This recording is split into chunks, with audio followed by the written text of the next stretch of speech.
You go there. Wait, how'd the bishop get? I turned away for a second. Where's the bishop? I turned away for a second and the bishop is gone. Where is the bishop? Where did that bishop go? Let's see. How did they lose the bishop? Oh no! Look at this. When rook d3 and bishop c3 check. Oh no! Oh no! That's how the bishop was lost. Okay, let's get to the live position now that we found out what happened. I think our broadcast dropped for a moment, but we are back. Oh. If we can just get a confirmation on that everything is going well now. Oh, what happened to our board, Robert? We're back. We're all back. Don't worry. Everything is back. Yeah. Everything is back. And it's still rook and bishop versus rook. Still. So this is what we were saying, that bishop and rook versus rook is a draw, but it has to be defended well. Nika... Is that rook trapped? Oh, it's one. It's like getting so close. It's just like every single thing here is going wrong for black. Wait, is black the high-rated player? Yes. Black is I thought it was the other way around. Like I honestly thought it was the other way around. Like, now that you told me, oh my. Like this is going terribly in every way. Okay, this is the good defense though. You want to keep your rook and king 2 squares from each other. That way when a check happens and the king comes back, you're offering an exchange of rooks and protecting the rooks. This is actually an instructive moment here, rook and bishop. Normally you have the second rank defense, but this is even better, the third rank defense. Yeah, of keeping same them... thing. Well, don't blunder. Do you think that he just wanted to show his endgame skills that he can defend this? No. with such little time on the clock, you're likely going to lose a position like this, honestly. Yeah, of course this is just a bad idea to blunder a bishop, but he's holding it. He's holding his own. It's like every move I'm very nervous for both of these players. Okay, so now what?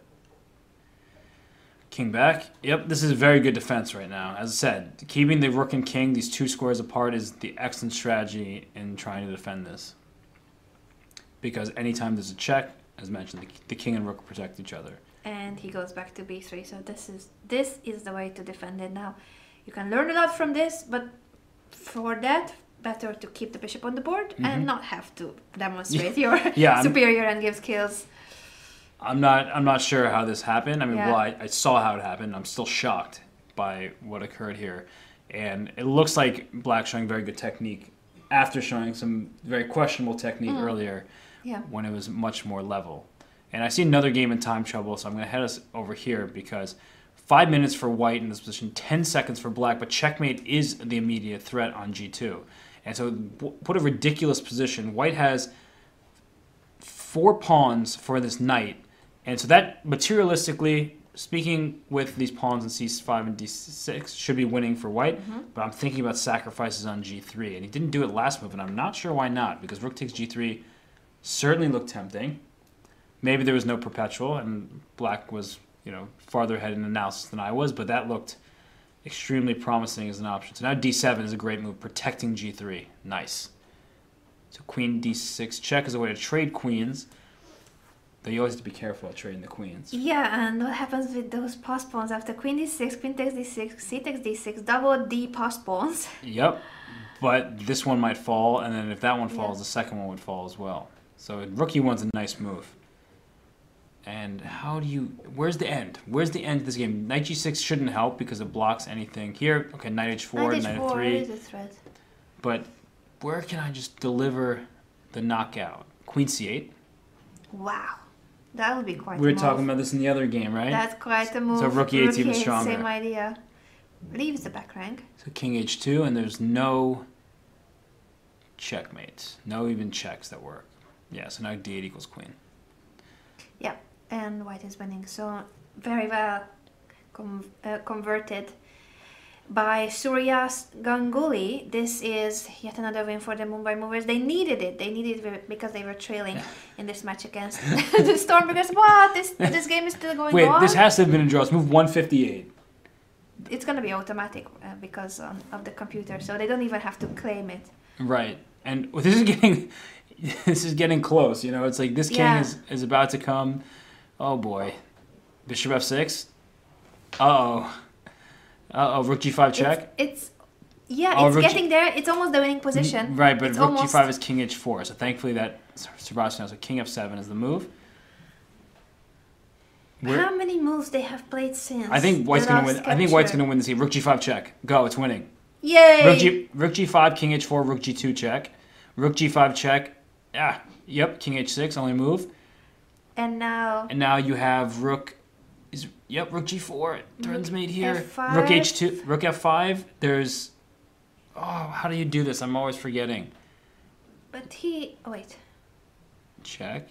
Here. He's not winning the No, that doesn't work. G5. King No, G5. this doesn't help. Don't do this. I'm pretty positive Going this back. was winning, and I'm just Going trying to back. remember how. Yeah. Oh, rook g8, winning on the spot. Yes. No! No! No! What are you doing? You had me. Incredible. No! It was winning! It was winning! How did you... What? Did you think there was like a... He touched the king and touched g8 at the same I time? have no idea. How do you do this? Like, it's Rook not a g8 mouse slip. wins because there's a checkmate and there's a rook hanging. Whoa, what a miss by Nika Volkov. Still a good result for the Tbilisi gentleman. He was the underdog, but he could have just upset his opponent. Rook g8. Instead, he upset me. He did.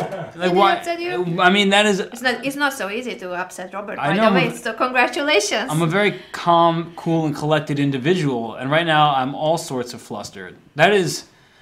It wasn't the mouse slip. You can't. This is not- Okay, Nordy Beck is playing. This is the best way for me to get over it. At all costs, let's go over.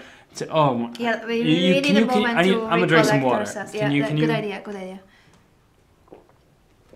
Oh. It's not a mouse slip because it's not the same piece. Like he chose the right square but with the wrong piece.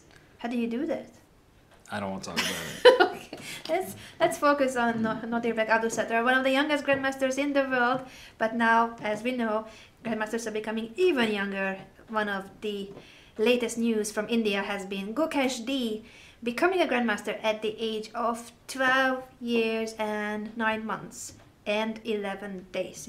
17 days, I think. I believe you. I'm still very upset. I'm gonna need a moment here. You're gonna have to keep talking. I'm very upset about He's this. one of the youngest grandmasters in history, but the youngest ever is still Sergei Karyakin with just 17 days, but he kept his world record. Nodirbek turned 13 when he became grandmaster, so he still qualifies as one of the youngest grandmasters of all time.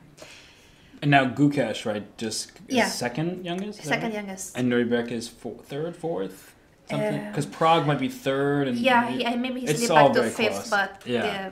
just becoming a grandmaster at the age of 13. Imagine. Yeah. What were you doing when you were 13? What were we doing when we were 13? What was I doing when I was? I don't want to get into this right now. We don't want to. I'm already upset about this last game. Thinking back to when I was 13. Yeah. Gosh, puberty. What an experience for all of us.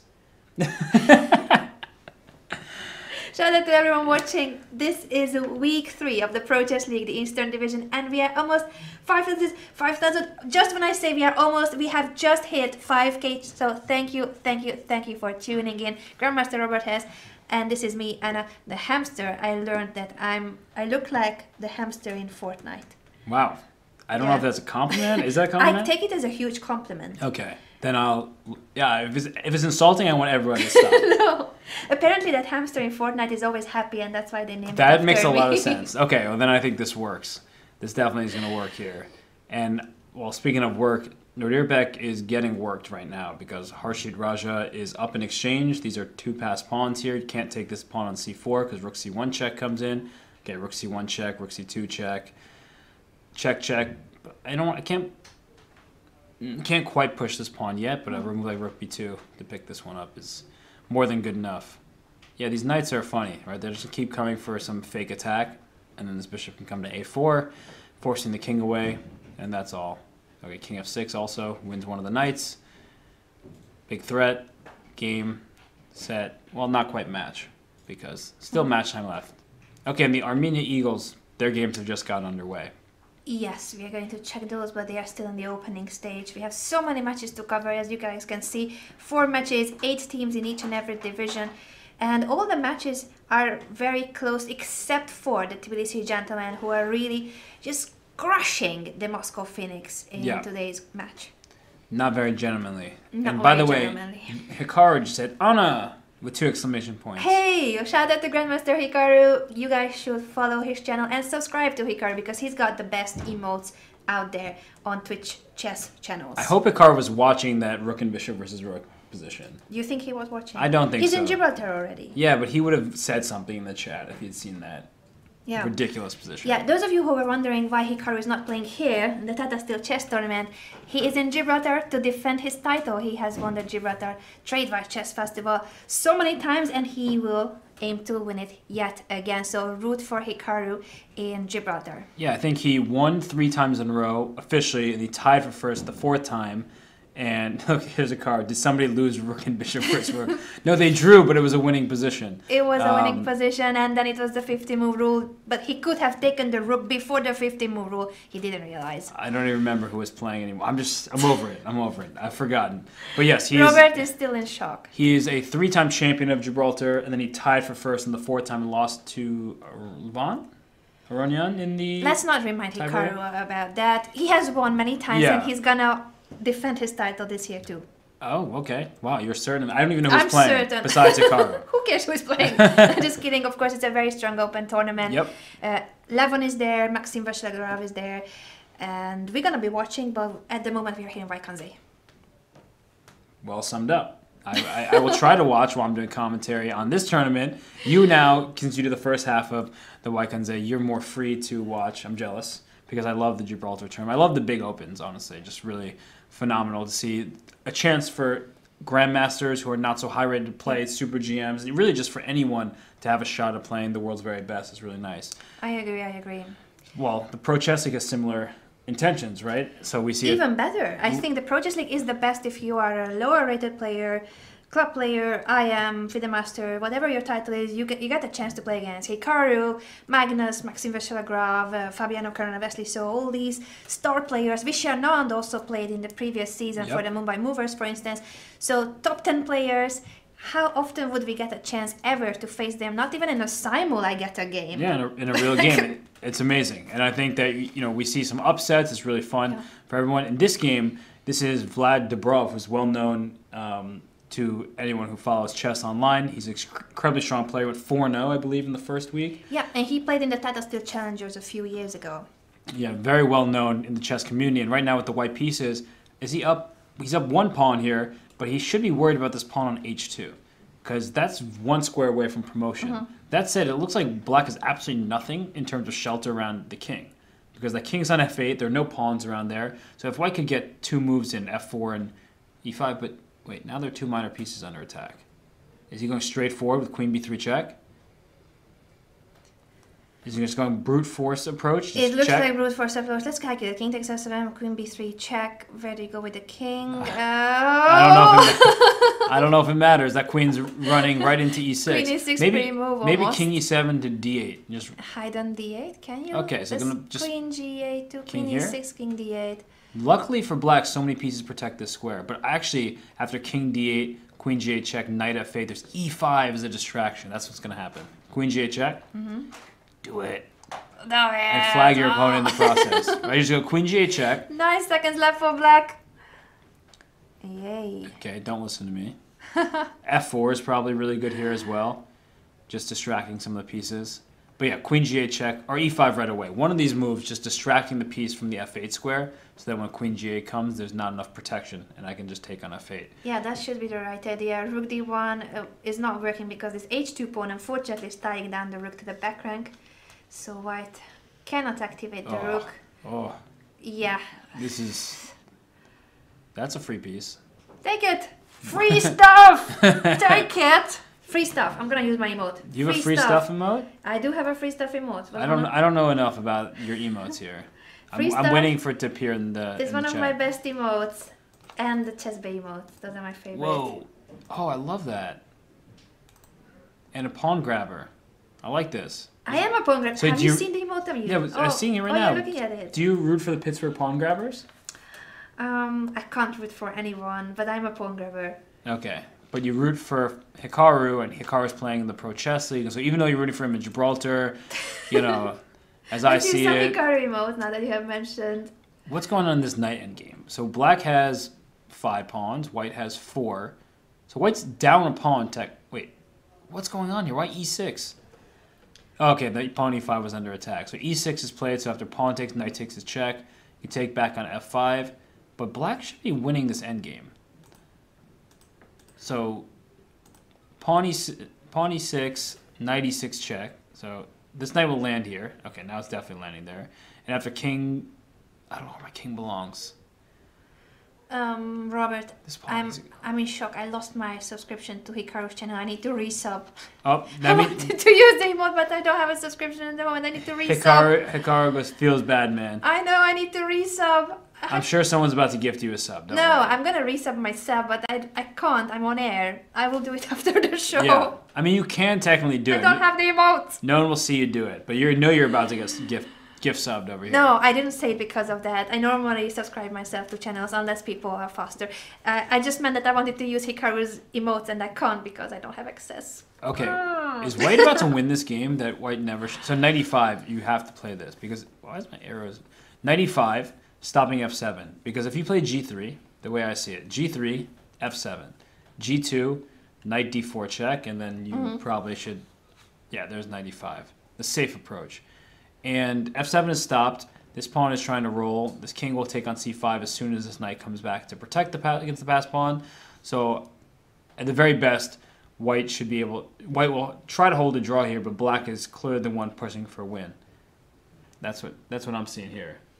Yeah, thanks everyone for subscribing to chess.com's channel. Of course, then you get access to some amazing emotes such as the bagel, which is there because of our very own Robert Hess.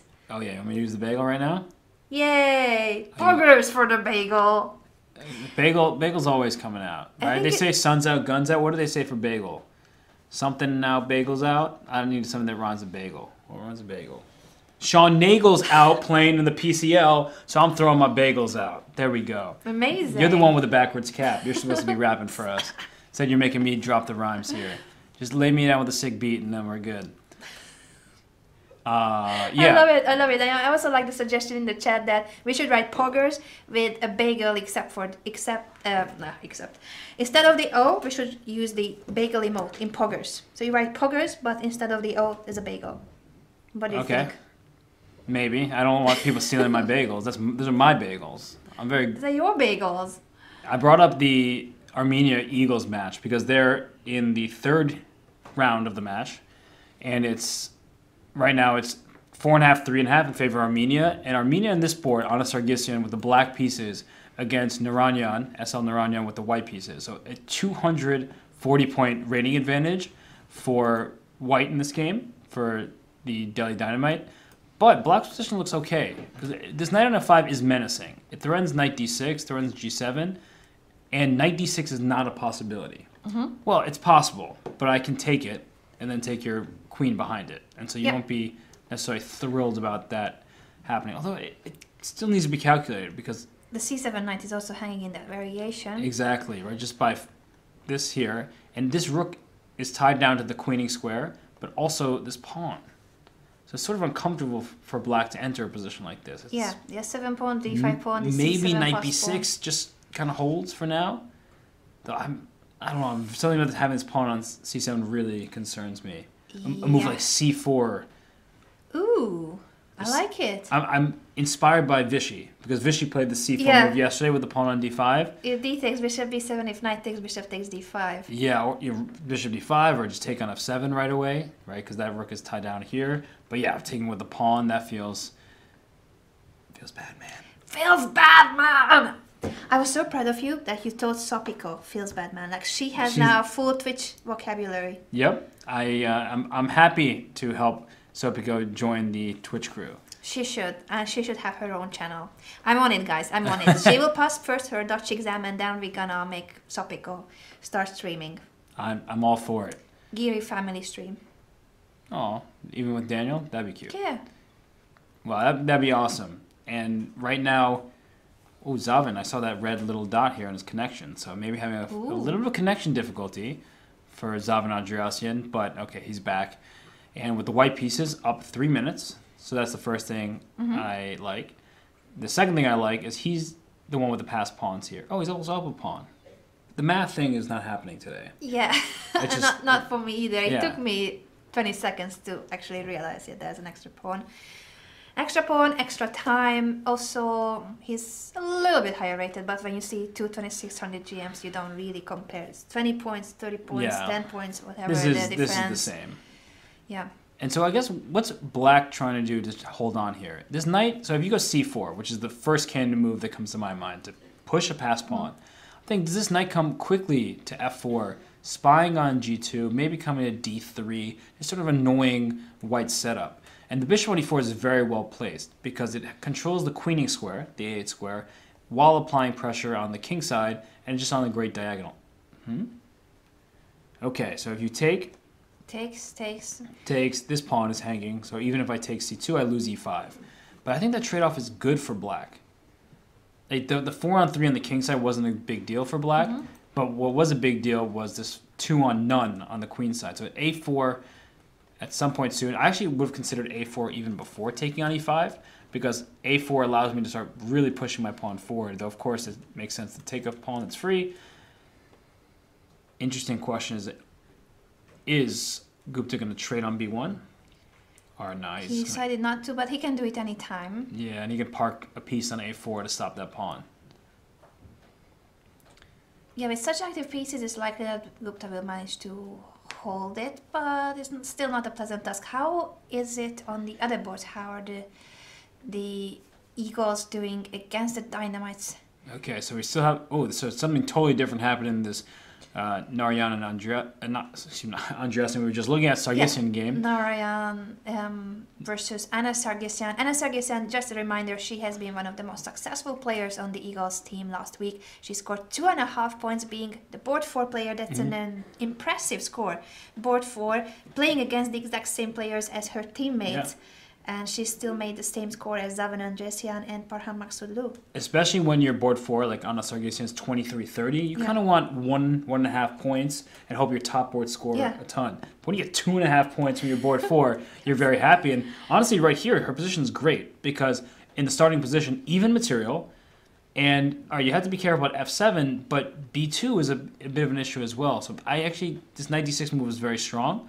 But this is such a good response, king g8. If you take on f7 with this knight, the only piece protecting you is the rook. So once I take on e1 and distract your rook away, you lose this knight on f7. So this knight on d6, pester some, but perhaps not quite enough to get a huge advantage. So the good thing for white is the pawn structure. Yeah. 2 pawn islands for white, 3 for black, isolated pawn a7, isolated pawn d5. And the knights... they need to get out into a better position. Certainly.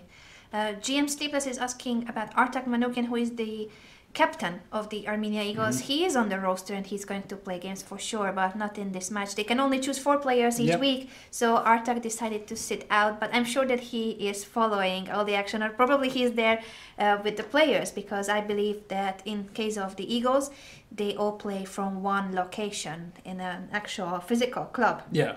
And it's always about the line of 2,500 maximum rating. So with Artak Manukyan, who's 2190 something, you could have a stronger or higher rated, I should say, board 1. So Parham Maghsoodloo has played for Armenia Eagles. With Parham not playing, they've decided, okay, lower rated on the top couple boards relative to having Parham, and then higher rated on the lower 2. And someone just said, I see it here, if Robert's second name was Carl, he would have been GM Robert C. Hess. Yeah, chess. My dad's name is Carl. You are... clearly not the first person who has made these jokes. I get it. Both of my parents' names start with C. This was literally what my college application essay was about. Really? Yeah. What's in a name? Whoa.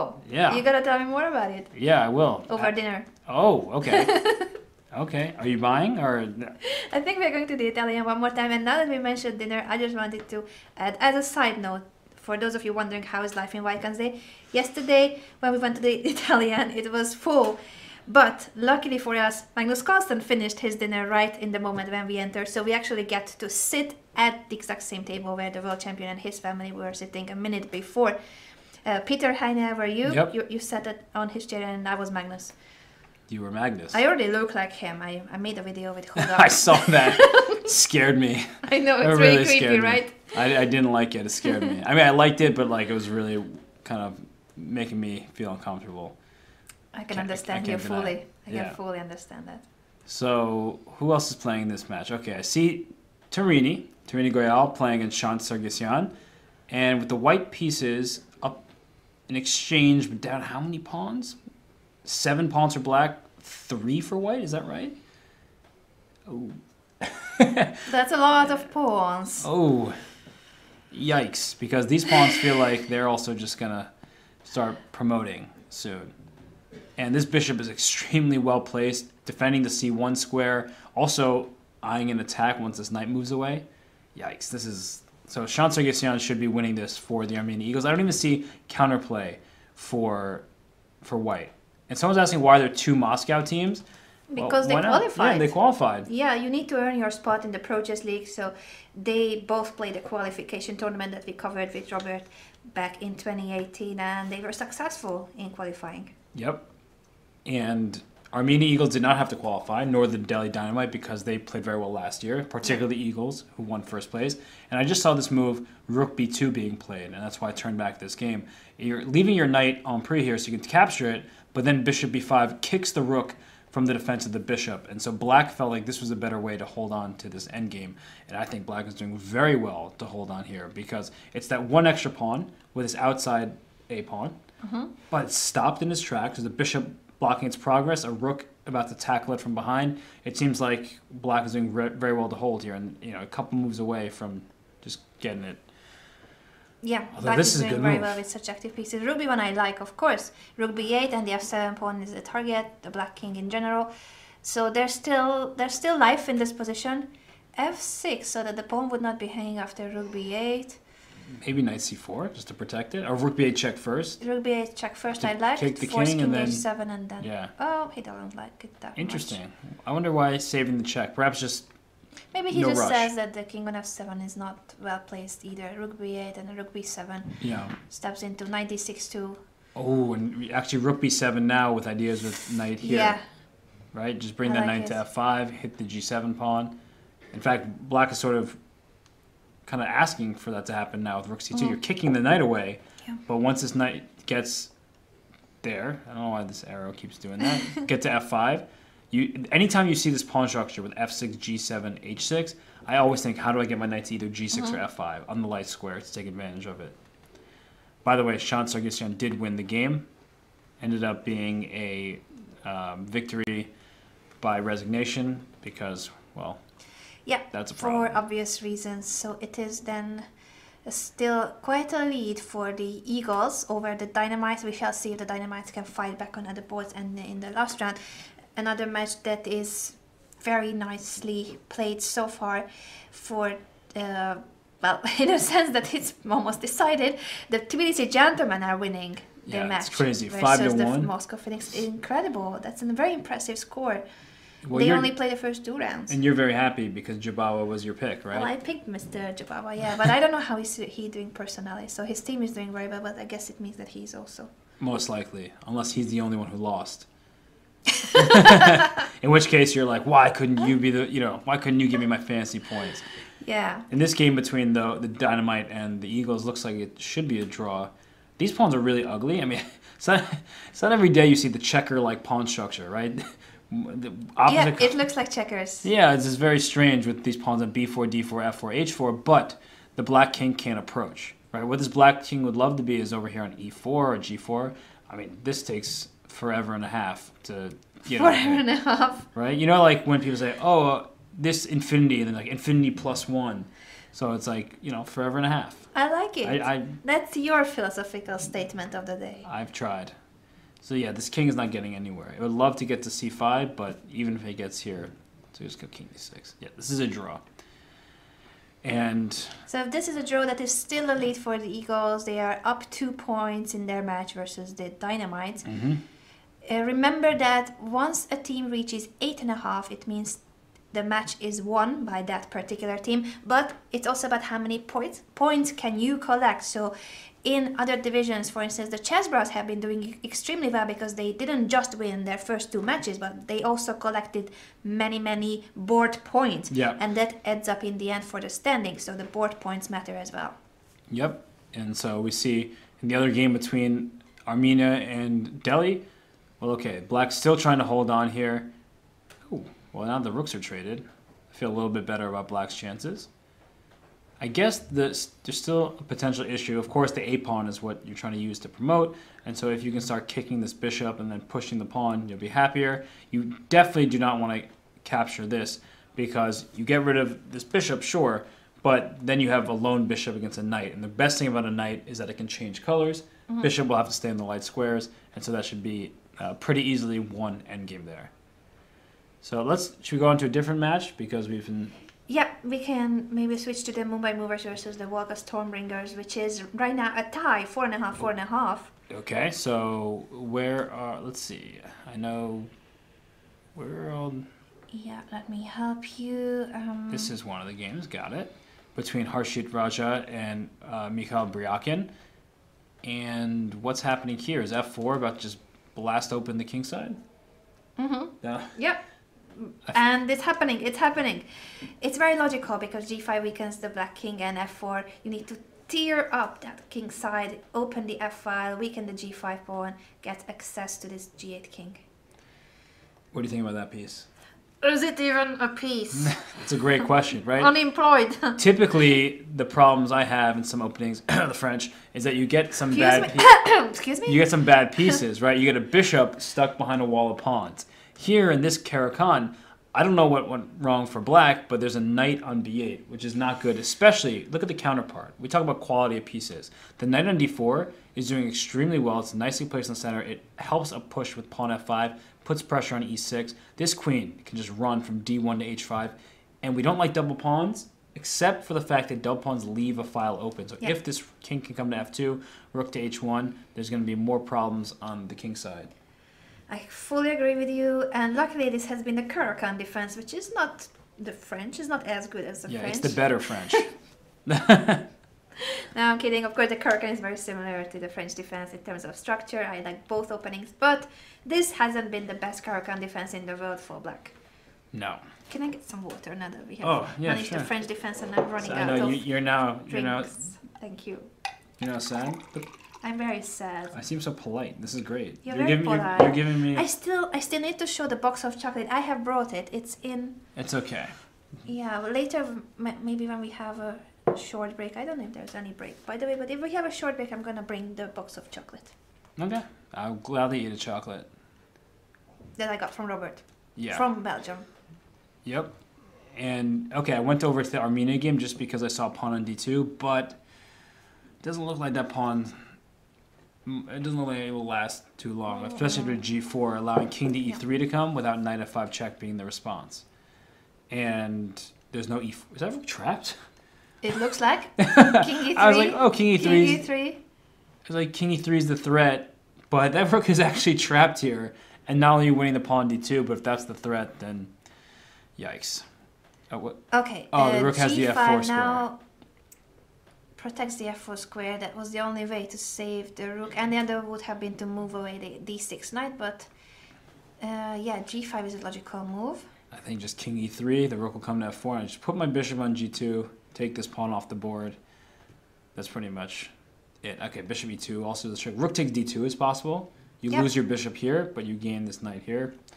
Yeah, this is just going to be winning for white. So a nice win for the Delhi Dynamite as they need it, as they're down 2 games in the match. They need it. Anna Sargsyan is down to 14 seconds. This would have been a very important game, but of course she cannot always upset her opponents. It's a tough situation where your opponents are 2, 3, or 400 rating points above you. Yep. So a good effort, but yes, Narayanan is going to win this one with the white pieces and cut this match closer. So the other match we wanted to look at was the Movers and the Stormbringers. So interesting position with 2 bishops against 2 knights. Even number of pawns, I asked, but yes, that's right. Yeah. Took me some time. Yeah, I saw 3 here, and then I saw 2 over here for black, but then I saw 5. Oh, excuse me, 4 on 3. I say 5. 4 on 3 over there on the king side. So I think black has to be better here with the bishops, right? Yeah, normally when you have the pair of bishops and pawns on both flanks, that's usually a really good sign. Nodirbek has the e4 outpost for his knights, but both knights would need an outpost, so it's like, yeah, he's defending one knight with the other, but that means that the c3 knight is not as active. Right. And also the e4 pawn is nicely standing on e4, but it's not attacking anything. Right. And these knights are stuck. Yeah, Neither can stuck. move. So the question is, like, does black go g5, g4 to gain some space? Like, for example, what I'm thinking about, and that's how we should approach these endgames, is what's our dream scenario that's realistic? It sounds weird, dream, realistic, right? Yeah, but you have to... a realistic dream. You have to envision a future, okay, wasn't expecting that move. But you have to envision a position that actually can possibly occur. Yeah.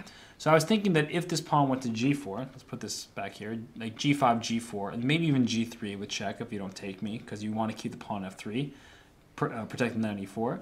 Once my pawn gets here, maybe then I can take away this knight and try to play for like pawn e4 and just try to create a pass pawn on the king's side. Instead, h4 was played, which I think is an admission that this game should be a draw, though still there are some ideas with bishop takes, c3 and pawn to e4. Yes, some way of breaking through. And we have just broken through the 6K viewership milestone. So thank you once again, everyone, for tuning into the Pro Chess League broadcast. This is week 3 and the Eastern Division. And yeah, I just love to see that even though it's early, for instance, in your hometown and even earlier in the western part of the States. What time is it right now? It's very early. Isn't it very early still? In New York, it's probably... Not so early in New York, but maybe it's very early still, like in California. In Wrenchtown. In Wrenchtown. In Wrenchtown, it's early. So thank you so much for tuning in, even though it might be still an early morning time for you or late in the evening, depending on your country. Thank you for being here. Yeah. And b5 was just played. So now that pawns are being traded here, I think a4. Well, maybe a4 is one of those moves that you want your opponent to play. Because, nope, I don't know why you'd want your opponent to play that.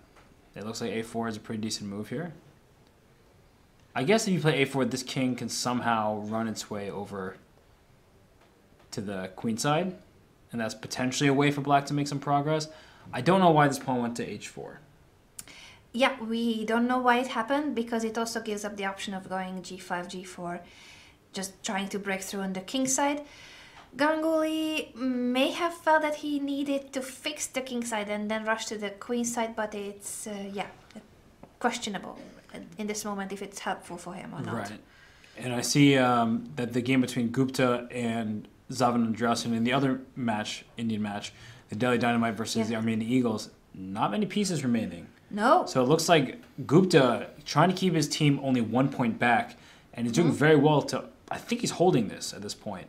Because once these pawns get traded, which seems very likely now... He can sacrifice a piece for the pawn, if needed. Yeah, if needed. Right? Sacrifice one piece, and preferably knight, and get bishop and knight versus one bishop should be a draw. But sometimes in blitz, things go wrong. Here, I think that white's not even going to guess. Put the knight on d2. Put on... All right, I guess it doesn't matter. Knight's coming after the pawn. This king is close by. Looks like it's just going to be a draw. So amazing defense, very stubborn defense by Abhijit Gupta. He's a very good player, of course. And I believe he's getting married soon. Yeah. Yeah, next month.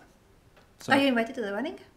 He kind of was inviting me as like a casual thing, but no, I'm not really invited. So. I'm not invited, but I was wondering how come you know that the exact date, maybe the location and such.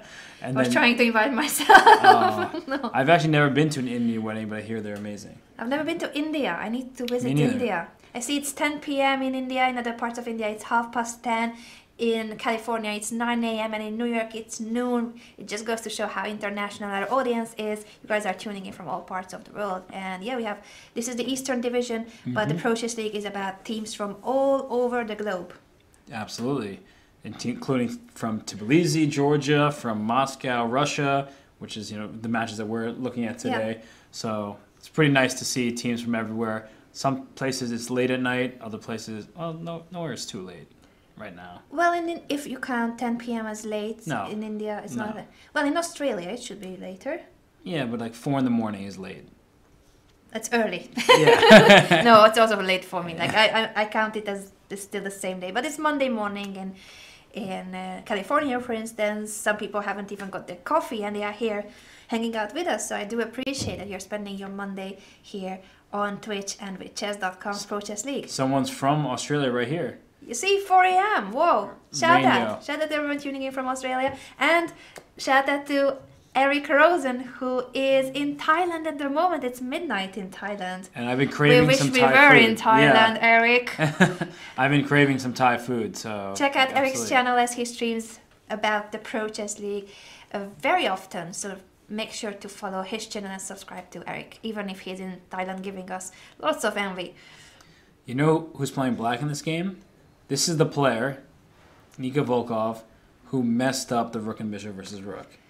And yet it was still a good result, the draw. I know he messed it up. I know, but I just realized that this is the game we were looking, like the player we're looking at. And Nika You're Volkov upset. may be the best person on this planet, but I'm still upset. I'm still upset. Nika, if you are watching, you're definitely not watching. You should not be watching. And if it's not you are helping. watching this in a replay, oh no, it's rook and knight versus rook. We already saw rook and bishop. Okay, I have to stay here. I have to. I cannot give this up. Nika Volkov playing rook and bishop versus rook, attacking with rook and bishop versus rook, and now he's defending versus rook and knight. And rook and knight is much easier because like the knight doesn't have the same scope as the bishop. So for example, if a bishop is here, it can like get to the corner. Yeah. A knight, it takes much longer. But if this goes wrong for Nika Volkov, granted to be the gentleman, I'm doing extremely well in the match. But if this goes wrong, I'm going to be very unhappy. But this is faith. Okay, I got to change Nika the Volkov game. has all the. Like, I have now to change the game. Defend it. I'm going away from this game. I can't handle it. I'll keep an eye out on the side, but I can't look. Ooh, here goes Harshit Raja though. That pawn went to f5, which is going for e6. It's threatening f6. Queen h5 is coming. And Black's king side is collapsing. Both f takes e6 and f6 are horrible, horrible threats. f6 even stronger than f takes e6, but both are very unpleasant. It doesn't look like Black has any counterplay. The b6 pawn, yeah, it's possible to take the pawn, but that's just a pawn, and your house is on fire on the other side of the board. Yep, and there's a big problem. You want to take on e5. That's a possibility for sure. And queen h5 can come in, hitting this h6 pawn. At some point, you're going to take on e6, but maybe Black has some way to wiggle out of this. Yeah. That's what I'm starting to think. If I get this e5 pawn, then perhaps I can even take this pawn with my queen and try to get my queen to the king side. Still some outside chances to hold this game. Do you want to go back to... No. No. I saw the chat. Someone was saying, oh, we're going to stay in this game, and then we're leaving. It just upset me too much. It will upset you even more if you learn that Eric is having a pot tie while watching the Pro Chess stream. Yeah, go away. I'm in a sour mood now.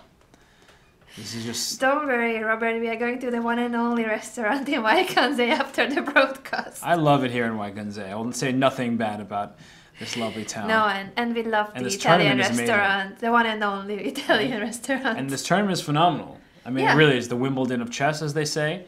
So, really great action has been underway in Waikanze. Wow, so many rhymes. I know, you should definitely become a rapper. Look at this. The only thing that is going away is my pad thai. Aww. Yeah, that's just brutal. Well, what might also be going away is Black's king side here. I just need to figure out a way. Can I go king f2? Is that too ridiculous? Oh, I would love to play king f2 and h1. But then maybe there's some kind of queen b2. Queen action coming down. The knight comes back to e2, but there's knight d3 as well. It's not as simple as it seemed. Right. It just feels like it should be winning. Yeah, right? I have an attack like going. It has to be winning. But I liked having my pawn on e5 for white because it kept, for example, I'm drawing so many arrows, but this bishop can come to g7 now. The pawn was on e5, of course the bishop can come to f6. So now that this is the situation, okay, king f2 was played, and now can I go king g7? Is that like a sneaky move that affects your kings on f2 and makes king g7 possible? Yeah, I think so. Before that, there could have been issues with the f takes e6 capture. Exactly, right? And that opens up the f5 score as well for my knight. But with the king on f2, f takes e6, f takes e6 for Black is a check. Mm-hmm. So king g7 feels like a certain possibility here. I don't know. The Stormbringers down a point in this match to the Mumbai Movers. They would really like to be able to get this game. And I'm not sure. With the black pieces, it looked bad, but all of a sudden, things are looking a little bit better. You can take on e6 at any moment, of course, but even once you do, I don't have to take back as black. f7 is actually well defended with this knight on e5. Very good news. I don't know. Rook h1 is the threat, but king g7. I don't see a follow-up. I think black may be doing just fine here. We thought that black's position was pretty hopeless, but now that the e5 pawn is gone, it's not simple at all. Is white still better? I sort of am thinking that white might not be better, except for the clock. I just peeked up at black's clock, 45 seconds. It's a complicated position. Yep. Rook h8 played here. So now I'm thinking, do I go knight f3? Knight f3 might just be winning on the spot. Because I'm kicking your knight. Your knight has to stay protecting the f7 square. And so knight f3, what are you going to do? Yeah. It feels like king g7 could have been a better defense, keeping the f7 square under control and getting out of the h file. Rook h8 is mysterious. Yeah. You wanted to respond to rook h1 with king g7, King g7. then why not start with king g7? Exactly, right? That way you're a little bit more flexible. Yeah. But what do you do about this knight if I just go knight f3? Yeah, I agree with you. Knight f3, just undermining the e5 knight that is protecting the f7 pawn. Looks like a very nice move. I think it's going to be played by Harshit Raja. Yeah, and especially with the 47 seconds left, your f7 square, ouch. That's all I can say about this. Just ouch. Maybe you can play, queen d6 to take with the queen, but you lose f7 and e6, and everything's falling down. So someone asked if we looked at Vystrukin versus Ladva. Very interesting game. It has the endgame rook and knight versus rook. Is that game? Finished already. Oh, I was supposed to say, please tell me it's not that No, game. I just want to see if it's still going on. Is it still... It is. Is it still... It is. It's move 133. Honestly, Volkov deserves like the Iron Man trophy, if there is one. Because he's played a 160 move game and a 134 move game. The 2100, all his opponents are he's doing well. rating points my above. MVP. My MVP. Look how quickly I switch. Right? I'm mad at him, but you're my MVP because you're 2100 and you're holding off all these high-rated players. Yeah. And even if you're messing up some end games, I'm proud of you. So, Nika Volkov, my mood has definitely changed. Thanks to Anna Rudolph. She made me see the light in this position. And the light in Nika Volkov. He's a great player, as you have said. One of the lowest rated players in the field, in the division now, in this round. And he's doing extremely well. Yeah, I'm going away from his game, though. Because the knight f3, queen d6 was played. So you can take on g5. Bishop takes g5 is an option. I would just take here, because if bishop d4 is also a good move. Too many good moves. Bishop d4 actually might be the best. There it is. Knight still can't move. If you go to d3, that's just one single check. My king can either go to e3 or e2. That's fine. f7 is hanging. Your rook on h8 is hanging. Okay, just one check, but now the knight is hanging and the f7 pawn is hanging. And the rook is hanging. It's all over. Oh, that doesn't protect your rook, does it? No, and neither the knight. Nope. So just take anything. Take what you want. Yeah. Game over. Yeah. It's all you can eat. That was it's a buffet out here. Yes. And that was an important rook. Not every rook is important, but that one was a pretty useful one. So how do you finish? Queen takes h6? Yeah, if king takes d3, there's still queen b5, so black can go for the f1 rook. But even then, the black king is all by himself. Yeah, I would take this pawn, threatening queen g7 mate. Queen b2 is only one check, and block with my knight. So it's actually going to be a forced mate if I take on h6. Yep, there it is. Bishop f8, queen g5 check. King takes my bishop, rook h1. Here's mate. And completely found by Harshit Raja. Yeah, and then rook h1. It's over. That is an extra point for the movers. Just simply increasing their advantage over the Stormbringers. Yeah. 6.5, 4.5. We're going to update soon. The score here that you can see. Whoa, movers and Stormbringers. How did all these pawns get here? Like Ganguly, we thought maybe something went wrong when he went h4. Instead, he's up another pawn over here, but this a pawn is close to queening. Whoa, nice move. You take my bishop. I got e2 check. Okay, e2 check should pretty much end the game here. Although, is it stalemate on the side of the board? Holy... Yeah. Yeah, that's stalemate. Holy pawns. So to take this, perhaps, or just leave it. Yeah. I said so many things at the same time, you know? So bishop d4. Okay, let's see how the stalemate Bishop could d4. be. Play bishop d4. Played. Bishop d4, but you're... Okay, you want to take on c3, and it doesn't matter that white will start pushing the a pawn, because it's e2 and e1 mate. Yeah, so e2 is a draw. Don't do that. Because of knight takes e2. There's bishop d4. So kicking the knight first. Nodibek is in trouble. I picked him for my fantasy team. I think I picked him too. Because you picked him. Nodibek. How can we win Greg Shahades $10,000 from his very own pocket if you're performing like this? Nodibek, don't do this. Don't do this. King takes pawn. G2 check. Ooh, but king takes pawn knight e2 might be at least an attempt to save. Because if you take on c3 now, a7, you're not in time because king takes with a equals queen with check. So now here after g2, king e1, and I don't have a... Oh, bishop c... Nope, bishop c check is king d1. So that would be a really bad move. Bishop goes back to a7. And he's 0 out of 2, we're being told. So he's 0 out of 3? Come on. Nodibek. He's just such a talented player. He's only 14. You see his rating, 2558. Grandmaster from Uzbekistan, and he has lost his 3rd game in a row. Yeah. I'm afraid we are not winning the fantasy contest Not this even week. a little bit. Nope, I'm gonna... I see a game with 15 seconds, so instead of crying about how I'm not gonna win that, I'm gonna come over here. Nikita Meshkov's the white pieces. Well, this just looks great for white. 2 knights versus a rook. Do you still have Nodibek's game? Because Sam has a question. Shout out to Sam Copeland from our very own chess.com team. He also streams, so make sure to check out his channel. He's asking if there could have been a spectacular draw still with knight to e2, but I'm not sure. Oh, here? Well, so we were saying e2 check, which definitely was a draw. Because the reason why is this king just stays on f1, and you can't kick me out of these squares without being stalemate. And otherwise my king will run to the corner. But I don't know where this knight e2 check would have come. Because after bishop d4, knight e2 check, I take, I just go king e4. And then my king... Yeah, I'm not sure where he meant it. Sam, maybe if you would tell us in the chat. But in the meantime, what's happening in this match on the other boards? Whoa, oh my, it's already 7.5 for the movers. So they only need 1 more point to win the match. Wow, that a big round there. And Armenia is only up 1 point, 6.5, 5.5 against the Delhi Dynamite.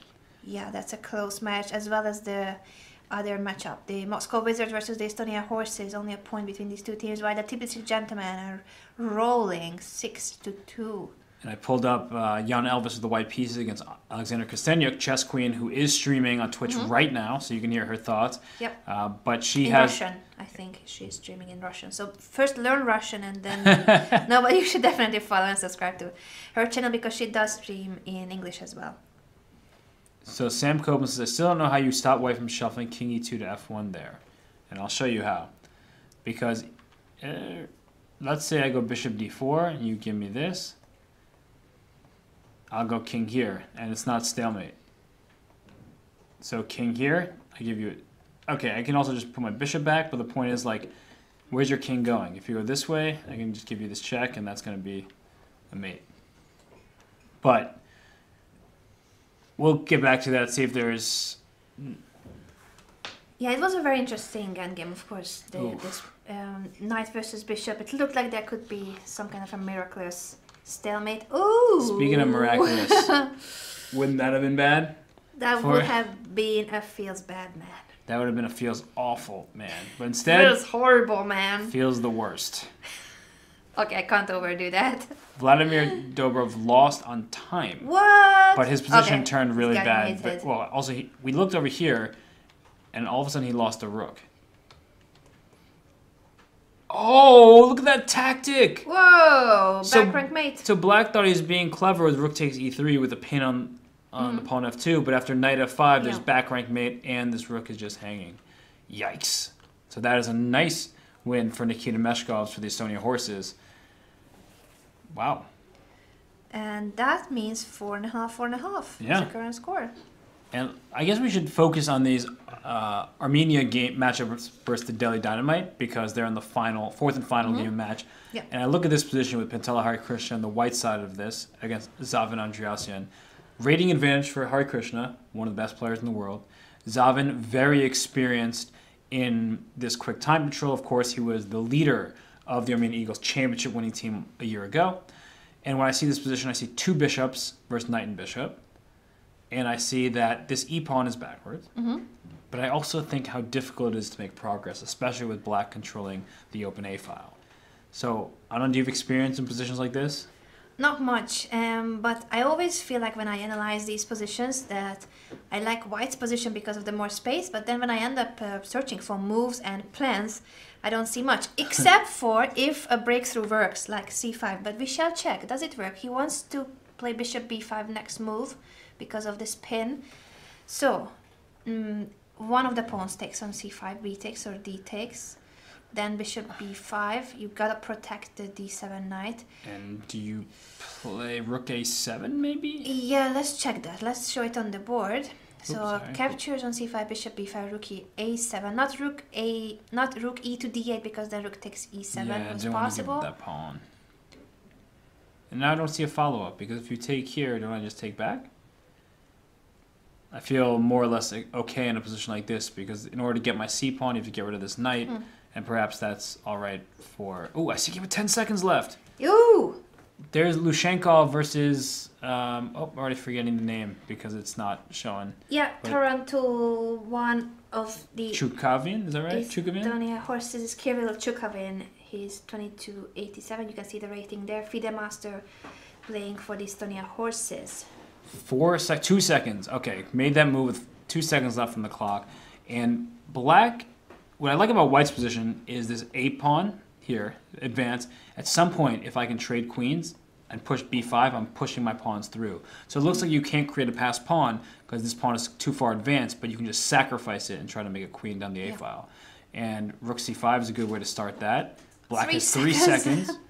Oh, that was check. That was an important check. That's the only move. And rook c4 picks up. No, queen b5. Like queen b5.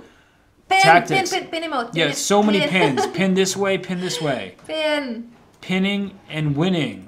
Bring out your pin emote, folks. This is pinning time. Queen c2, calm move, queen f5. Block the pin, nice. Yay. Knight unpin. takes. Knight takes e4. So is b5 the move here? I'd play b5. Look at that move, sacrificing the pawn. If you take with the a pawn, this pawn is rolling down the board. But after a6, maybe there's queen e5 with counterplay on the g3 square. So a7 doesn't quite work, so queen d3 played protection. Yeah, it doesn't look like black's in time here. g6 I don't like. I would have played f5 probably, but... Wait, what? Nice tactic! Knight f6 check. Yeah, fork knight. That was awesome. And the a-pawn is running. It's a win. The pawn cannot be stopped. Beautiful. That was awesome. Nice play by Lushenkov and an important score for the Wizards. Not tying the score. That was awesome. But... Oh, sorry. This game I need to catch up on because that was Hari Krishna, who is awesome. And I guess this did happen. So rook a7 was played, takes, and bishop c6. So is white just trying to clamp down and claim that black can't really move? Because it's an extra pawn for black. This pin is really annoying. This rook being stuck to e8 is really annoying. I'm not sure I'm buying it, though. Yeah, it feels like black should have enough defense, that move. but g4 is annoying because just when you protected the e7 pawn, in order to activate the e8 rook, g5 is in the air. So, I mean, g5 could be next move for white. There's no h6 for black because you can just capture it with the bishop. g5, but if black has to play g5, oh well. Yeah, the bishop now is a little tied down to the g5 square. You're going to keep that protected. So much going on in these games right now. I'm kind of loving it, honestly. Just a lot of action. The last round for the Armenian Eagles and the Dynamite. Yeah, we're going to stick to this match mainly, but all the other games are starting too. H4, look at that. This is just, please take me so I can go G5 and kick this bishop I was going to suggest it, but I thought it's a bit of adventurous move. Well, okay, that's there I want to draw. If we trade, Then can I play f4 and just continue? Similar idea. But then there's no g5 afterwards. So with the pawn push to h4, there could have been g5 after g takes h4, but if you play f4, well, you can take back maybe simply g4. Right. F4, g takes, bishop takes, and then you threaten g5. I guess the annoying thing is that black's going to park this bishop on d4 with check and just keep the c5 pawn protected. So it looks like black is doing enough to hang in here. F4 But is on the board. is there some hope of this h-file being of use? White has to try. This is the only chance, but I think that black should be okay. But let's calculate. G takes, bishop takes, and g5.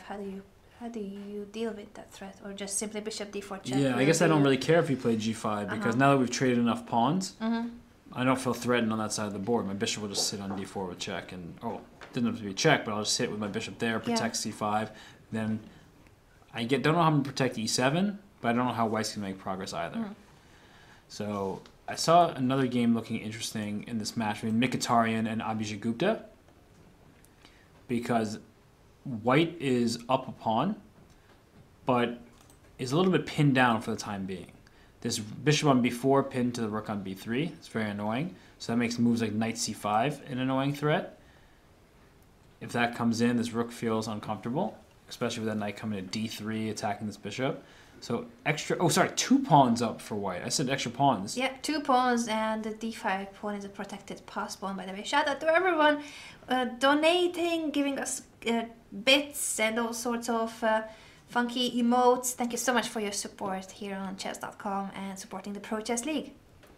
Yeah, and it's keeping me sane because some of these endgames have really been challenging me. Just the rook and bishop, and then the rook and knight versus rook. Yeah, just things have been happening to me. It was emotionally challenging, yes. Did I say Mkhitaryan? I did say Mkhitaryan. Marty Rosyan. Mkhitaryan is a professional football player. But we also have in chess Grandmaster Mkhitaryan from Brazil, but playing for another team. Yes, Krikor. So, but it just happened. So, okay, what's happening here? Rook a6, bishop e5, pre-moved. Wow, this scares me. With h5, h4 is one possibility. It will scare me a lot. What happens after h6, h5? Knight h5. How do you deal with that? If h5, White has to push h4, but then g5. I guess if I go h5, Does rook h5, h4, g5, maybe I have king h3, just like protecting and escaping. But what if I try knight f6 to h5? Perhaps that's a better idea. What? Is there time for moves like king g7? What? I know. What on earth? King g7? What? Oh, okay.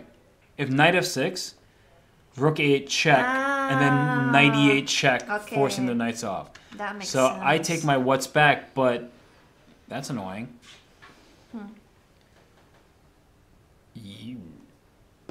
This is even worse. Like, I would rather have the knight on f6 traded than step into this 7th rank attack.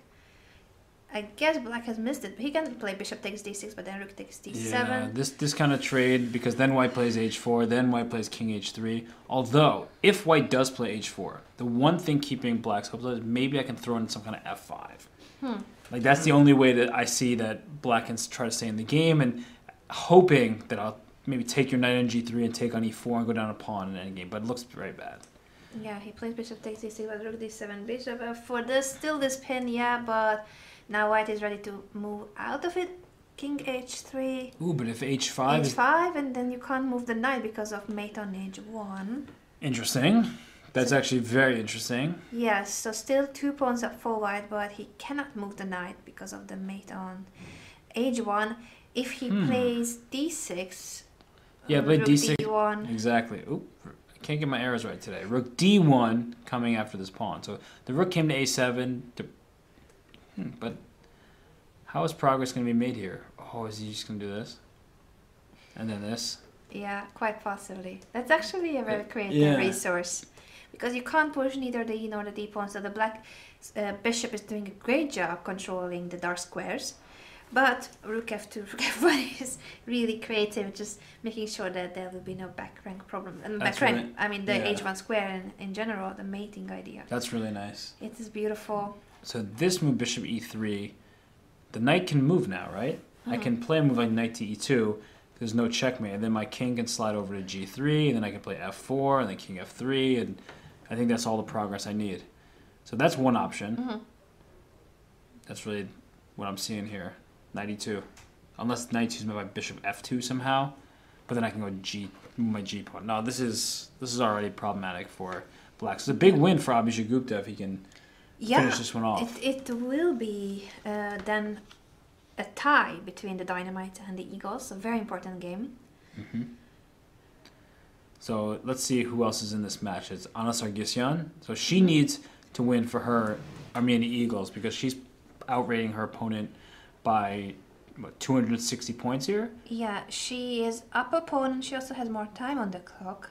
Plus, she is attacking. She's got the initiative, so it's looking like a great chance for the Eagles on this board to Definitely. score. Yeah, huge, like you said, huge time advantage. Just the number one thing. Up a pawn, huge time advantage, open H-file. Yeah, I agree. So that leaves, we were at Hare Krishna game before.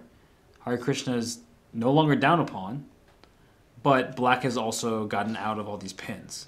So this knight can try to go to e5, but watch out for g5, because that bishop will get trapped. So I know it's white's move, but I'm trying to think of the plans for both sides. So knight e5 would be nice. Can't do it quite yet, but this bishop can go to h4 first. Then the knight can go to e5. It looks like black is getting out of this. Or, yeah, what? I thought bishop here, but is there no hopes of sacrifices? There's always going to be f6 blocking, right? Because you want to, essentially I'm trying to take on e5 and pin, but f6 blocks the pin while protecting. Defend the piece. Though white had a pawn up, he used to have a pawn up, and now it's equal material. Yeah. I mean, no, black. Did I say black or white? You said white, Black had a pawn up. That's what I Right. meant. So white managed to get back the material at least. But I definitely don't think white's better here. I think that black has done well to sort of fend off all these pins and annoying things going on. So move like rook f3 check, and then put the rook on g3, and then maybe slide this rook to h8.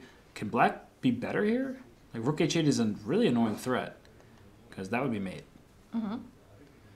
I like rook h8, yeah. Is Hare Krishna in some trouble here? It could be trouble. I feel like he won't lose this game, but he does have to be careful. Yeah, what do you do about this rook h8? I'm not sure. Maybe rook... Okay, is it just ignoring everything? I was going to say rook e2, but... Okay, so if rook h8, does he want to just play, what is it, king g1? D6... d6? Oh, Because... to protect the h1 square. Yeah, king g1 I'm not happy about that at all. Yes. You can give a check on I think, either d4 or h2. yeah, that looks scary. I think d6, the way to clear this diagonal for the bishop, but even that doesn't look so good. Because at some point soon, it feels like this rook can come down to the 7th rank and help deliver checkmate threats. This would be huge for Andreasen. So, who's the other game in this match? We have Sargsyan, Anna Sargsyan. We have Shant Sargsyan. We haven't checked on that. Yeah, possibly a brother and sister. We will need to get confirmation on that. But Shant and Anna Sargsyan are both on the team of the Eagles. And black's looking all right here, I guess. I see this e3 pawn feels weak, but queen g3 doesn't work because knight f5. That's going to be an annoying fork. Thankfully, this queen on b4 protects the rook on e1. Bishop a6 unfortunately doesn't work because c6 comes. You know, this bishop is coming here to protect the b7 pawn, but the b7 pawn becomes overloaded very quickly. So how do I protect b7? I can just drop my queen back, but then knight f5. Yeah, good question how to proceed here. It's very nice to triple your heavy pieces on the e5, but you can't take on e3 with the queen. It would need to be the rook that captures first. You want essentially you want to switch places of queen and rook. That way you have a nice 3 heavy piece battering ram down the e-file. But that's not. I mean, queen g5 is a possibility here. That way we really can take on e3 with the rook. Just kind of clearing the e-file makes a lot of sense. But wait a second. Oh no. I'm going to show it. Where's your queen going? Ooh! The queen gets trapped. If queen h4, then the knight will attack. No matter where you go with the queen, because my rook cuts off your queen from this this rank. You can't go to F5, you can't go here, you can only go to the rook is protected, so queen h4 or queen g3 and knight f5 wins the queen. Whoa! Yeah, that is unexpected queen trapping, because queen g5 looks like such a natural move, hitting the pawn e3, but it's not working out. It's not working. No. And also, amazing. Yeah, we'll come back to that game in a second, but I see this game at the corner of my eye still between other Sargsyan and Torini. All of a sudden, is Torini Goyal getting out of this? She's getting 3 pawns on 3 pawns. King feels weak because there's openings here for attack. But at the same time, maybe I can drop my queen back to f8, and if this b pawn starts running down the board, that might be a problem as well. Yeah, how did this happen? White had a pawn up earlier and the attack and more... Well, she still has more time, so one of the advantages has remained. But where's the pawn and where's the... Quite a big initiative she had. Yeah, and the attack does feel like it's got some promise. And the real problem for black is this rook on b1 might want to go back to e8. Yeah. But how in the world do you get there? This takes a while. Something like this takes a while. But rook b4 is not possible. But still, the point is getting back into the game doesn't even seem feasible at this moment. Knight d4 will be annoying, trying to hit this bishop, this pawn, attacking this knight on c8. Bishop h6, always a possibility to start the attack. Yeah, it still looks actually a nice for white. I wonder where the pawn has gone, but still it's difficult to play as black. And Torini only has 26 seconds left. King h8. What's that move about? She was scared of some checks. Isn't this check just winning this pawn? Yep. Because of king h7? C7. Oh no, that's game over. Game over. Poggers for the queen. Adios. Yeah, so that's very big for the Armenia Eagles. So they're going to be happy about that for sure. And that's a victory. So that leads them to have 7.5. So they need just one more draw to tie, at the minimum tie the match. Of course, they're going for more. I wonder which team will be the first to hit 8.5. And one possibility is that it's the Tbilisi Gentlemen. It could be the Tbilisi Gentlemen who started their match later. Yeah. But as you can see, the score is really impressive. 7.5 to 2.5 in the match between the Gentlemen and the Moscow Phoenix. We're going to go there later as their last round will finish at the very end of the broadcast. All the other matches started earlier. And so I pulled up this game between Zav and Andreasen again, and well, he's just much better with the black pieces because it's knight and 2 and a rook versus bishop 2 and rook, and these pawns are isolated and hard to keep defended. You know, this rook can come to g3 at some point. Likely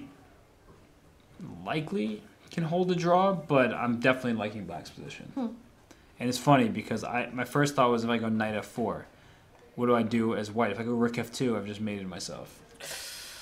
Painful. Yeah, don't want to see that happen. But we also left it. This game looks like it's kind of letting a few pieces on the board, and I just saw that Abhijit Gupta made a lot of progress here. And we see that with this knight h7 check. Oh, look at that. I was like, why can't you just take this bishop here? But if you take this bishop, note the king has no moves. So yeah, I'll show after the game, but okay, resignation's going to occur in a second after this pawn can start rolling. This is a very different rook and knight versus rook. They're pawns. You see that move, rook c1? Beautiful, but it's not working. he's like, oh, make an h6 move and blunder your rook. Maybe he pre-moved. Yeah, last attempt, because if your opponent pre-moved, then you get the rook. And two teams hit 8.5 at the same time. Mumbai Movers winning their match against the Volga Stormbringers and the Tbilisi Gentlemen, 8.5 to 2.5. There are still games going on, and they need as many points as possible. Yeah. So the board games count as well. Wow. And it's actually, this is just funny because we were talking about the stalemate. This bishop c7 was so, please take me, so that somehow I can just, for example, this check here, right? You take me, my king has no moves, that would be a stalemate. So that was a very funny attempt, didn't work out, but good try. So that leaves us with this game between Andreasen and Hari Krishna. This is the last game? I think it's the last game. In the match, 7-8. Yep, this is the last game. So, if Andreasen makes a draw, they win the match. Yeah, he can just offer a draw. I mean, rook c2 check. Yeah, Hari Krishna has to play on. Yeah. I don't even know what to say. We're being asked why we're in the same country, And well, you were commentating the first half of the This Tata tournament. Steel. Yep. You can see the sign right there. Right there. Behind me. There. There. Yeah, there. Yeah, you got it. You got it. So the Tata Steel chess. You commentated the first half of the event with Lawrence Trent and then also with Sopiko Gurmashvili.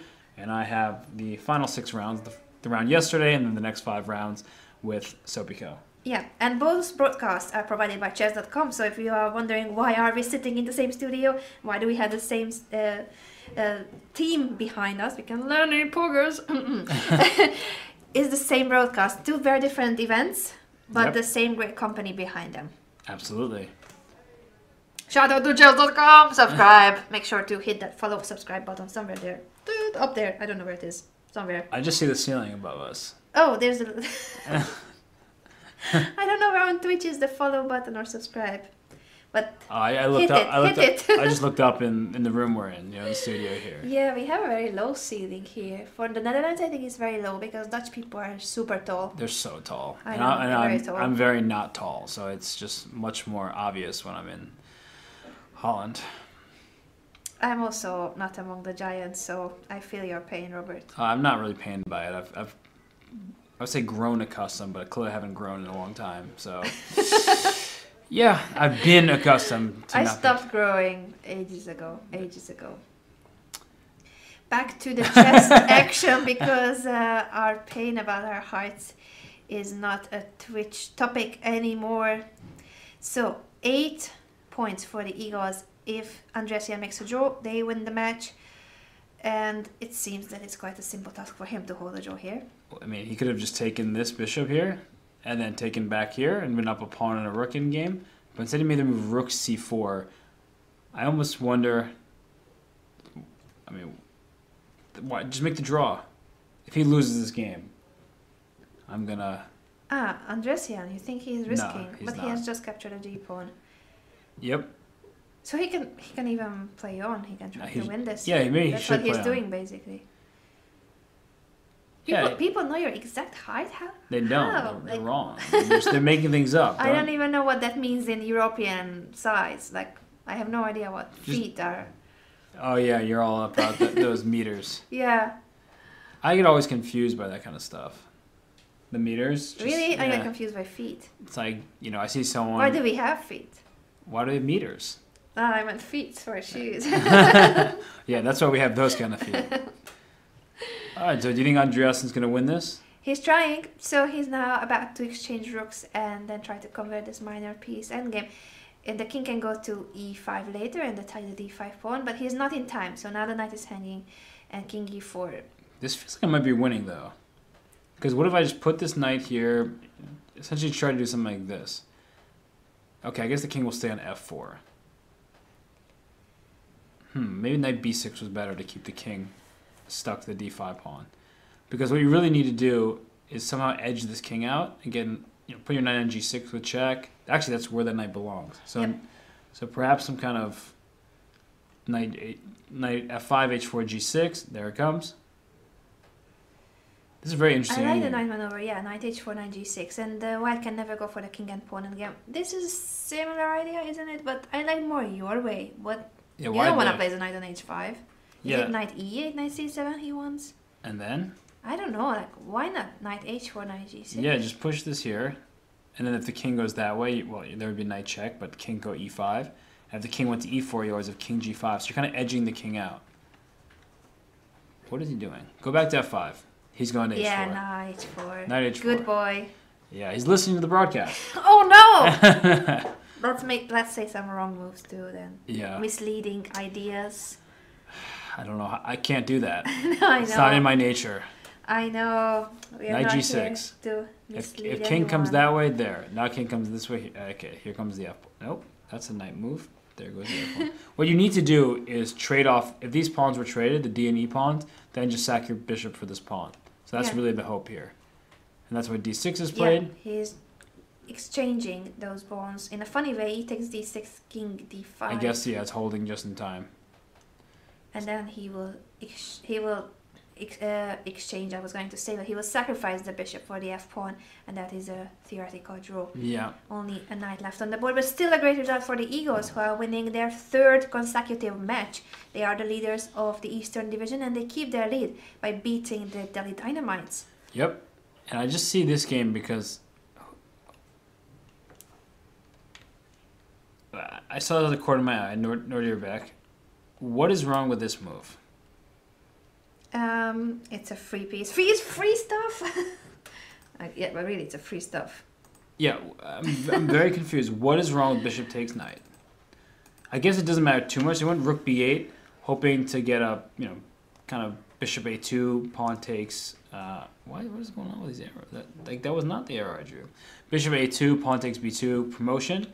But pawn takes c3. The problem is now knight d2. Knight d2. Yep. Tricky move. Is Nordirbeck about to go 0-4? Is he about to do that to my fantasy team? I picked him too. Yeah, is he?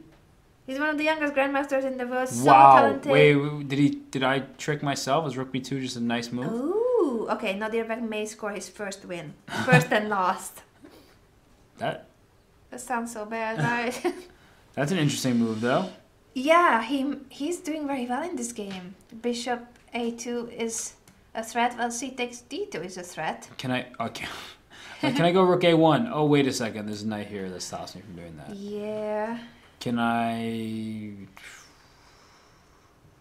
Yeah, no, I think Black is winning. Black. So in other words, he's just much smarter than I am. I got critical a moment too soon, and there. The Moscow Wizards and the Estonian Horses. That's where we should the go. Only undecided match. It's correct, so we gotta check that match. If Zaven Andresian doesn't lose, then the Eagles win their match. Therefore, this is the one and only undecided match remaining in the Eastern Division, Week 3. So we have Vlad Dobrov against Jan Elvist, and that's the board 2 for these teams. Yes. They're so closely rated, right? These are one of those teams. Normally it would be board 2, but I'm gonna just double check because you're right. Yeah, They're so board close 2. But they're so close in rating that it's hard to remember sometimes who's board 1. Because it doesn't really make a difference for them. That's the whole point of their lineup. They have all these high 2400s, low 2500s. They're all about level and strength. And I believe Chess Queen is board 1. So that's how we know where board 1 is. Alexandra debuting for the Moscow Wizards. It hasn't been such a good event for her so far. She started with a defeat against a lower rated player. Yep. But this game, well, this is still a mess. Yeah, with the white pieces here, she is even on material, but black is the one who has much more space. Right? The semi-open f-file is nice for black, who's got control here. Then there's this knight on f4 that's exceptionally well placed. And if you take, I take with my pawn, opening the e-file, threatening f3 or g3. I mean, why just doesn't have control over the board? Yeah. And in terms of the time situation, it's also roughly balanced. Yeah. I mean, bishop e4 makes a lot of sense here. Just protect d3, make sure your bishop's not hanging. But then you have to worry about what if black gets this d5 move in. It's unpleasant, but there's plenty of time left. Her position, isn't. She can play c4 to stop d5. That's probably the natural way here. And there's knight on a5, right? Knights on the rim. Don't always love those. So true. But this match is really so close. Anything can happen, as you can see. 6-6. So every single half point will matter. Yep. What's happening on the other boards in this match? Nope. Wrong match. Just clicking through. Sure. So we have Kostyanyuk on board 1, Dobrov on board 2, Lushenkov on board 3, and Varstruchin on board 4. I found Ladva against Lushenkov. And opposite color bishops. Is white up a pawn? No. Even pawns. I saw double pawns here. I was like, oh, it looks like white's up one. But there's this backward stuck c6 pawn that's available. Still on the board. If I'm white, I'm like, how do I get g4 in? I'm also looking at that move, and I'm not even an attacking player. It's just like, how does that happen? So, what is black going to do here? Black just feels kind of cramped. This rook can come to c3 to protect the pawn on b3. At least one of these rooks is stuck to the pawn on a5. One is stuck to the pawn on c6. The bishop on d3 looks great, but it's actually not doing much. The bishop on d4 looks bad, but e6 at some point may open up a nice attack on the g7 pawn. Yeah, if e6 happens in the right moment, that can be troublesome with the g7 pawn being the main target. To the question whether the Dynamites can still make it, it would be a miracle because Zaven Andresian, board 1 of the Eagles, has a pawn up. He's trying to win a pawn up endgame. Maybe we can show briefly, I see that there are questions about that match. If Andresian is still playing, we just show the current position. Okay, no, Black cannot lose this. So there's no chance that Black loses it. It's either a draw, very likely to be a draw, or a win for Black. That is, the Dynamites are going to lose this match no matter what. Yeah, there's no possible way that they do anything but lose the match. And it'd be nice for Hare Krishna to win a position like this. But I don't know, but you have never seen anyone win bishop against knight and pawn. How would it even be possible if Black wanted to help? How could you do that?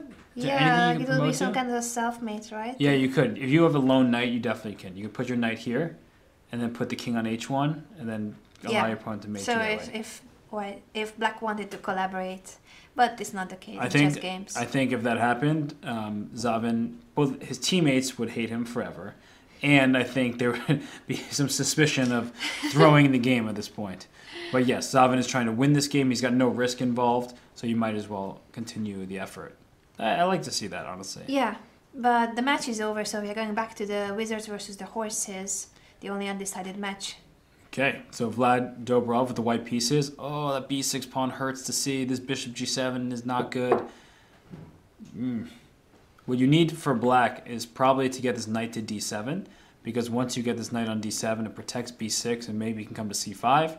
But yeah, this bishop on g7 doesn't look good. The pawn on b6 feels weak. Knight just comes to c4. Dobrov doing everything correct in this game, right? Like his position is just better. f3, nice, because you play g5. After g5, this knight comes to h7. You play f6. You start opening up the position, and your pawn h3 actually is immediately hanging. So this kind of thing. Now the h file being open means that maybe white can go king g2, rook h1, queen here, something like that, and get the action going on this side of the board. I like Dobrov's position. Yeah, this is very promising with the open h file, more space, active pieces. And this is so important. Guys, look at this once again, 6-6. And it's official by now that the Armenia Eagles have won the match versus the Delhi Dynamite. So it was a draw for Zaven Andresian. He was trying, but he couldn't win that endgame. It was, of course, by the end, it was a drawn position. Still a great result for the Armenian Eagles, who are the sole leaders of the Eastern Division. 3 out of 3 matches they have won. Yeah, a very impressive start. They're the reigning champions, and they're showing their might in the 2019 season. And this is the only match left that's undecided, and it is very undecided, 6-6. Super undecided. So we have this game here with Jan Elvis, the very veteran grandmaster who plays in the U.S. flag, but is from Estonia. And he's trying to hold on to this game. His position is ugly. He lacks space. This rook is, like I said, can come to h1, queen to e1, queen to h4. That's what I would do almost immediately. Or I think about maybe knight c4. Okay, yeah, there's knight c4, keeping this rook stuck to the b pawn. So now that when this rook comes over, not even a necessary idea, but it's one that keeps coming to mind. Now when this rook comes over, it's not like Black can shift gears over to the king side. So another option is say queen d2 to f2, and just bam. Looking bad for Elvis. How about the other games? We have, nope, wrong division. We have Chess Queen, Alexander Kostenyuk versus Nikita Meshkovs. Now it's a mess, and I'm starting to like her position more than I did a little while ago, because the king on g7 feels vulnerable, the king on g1 feels very safe. What I hate about White's position is this bishop on g3. I almost called it a pawn on g3, because that's sort of how it's acting. The bishop on g3 does protect f2. That's a semi-open file, can come under threat. But where's it going? This pawn chain is annoying, and if I'm White, I'm going c5. The move c5 means you can't take with the b pawn, you lose the knight on a5. If you take with the d pawn, then you lose the pawn on c7, and the bishop gains some new space. So c5 is actually a very big threat here. It is, and the problem is, once again, is a5. Now, you have pointed it out moves ago that the knight on the rim is dim, and it's still the case, so it should have made its way back through the b7 square. If it was on c5, knight b7, knight c5, it would be a great story. Now it's problematic. Yep. And so the other games we have are Lushenkov and Ladva. And this was that game we saw earlier with the opposite colored bishops. The queens were on the board back then. Now that the queens are off, what is this b5 move? Does that not just lose a pawn? I wonder what was the point of the pawn sacrifice. I assume that it's... Okay, if you could throw your rook here in one move, you're just super thrilled. That's not happening with a bishop on c5. So after rook takes, bishop takes, then rook b1 comes, and now the rook can try to infiltrate. But I don't see anything more than...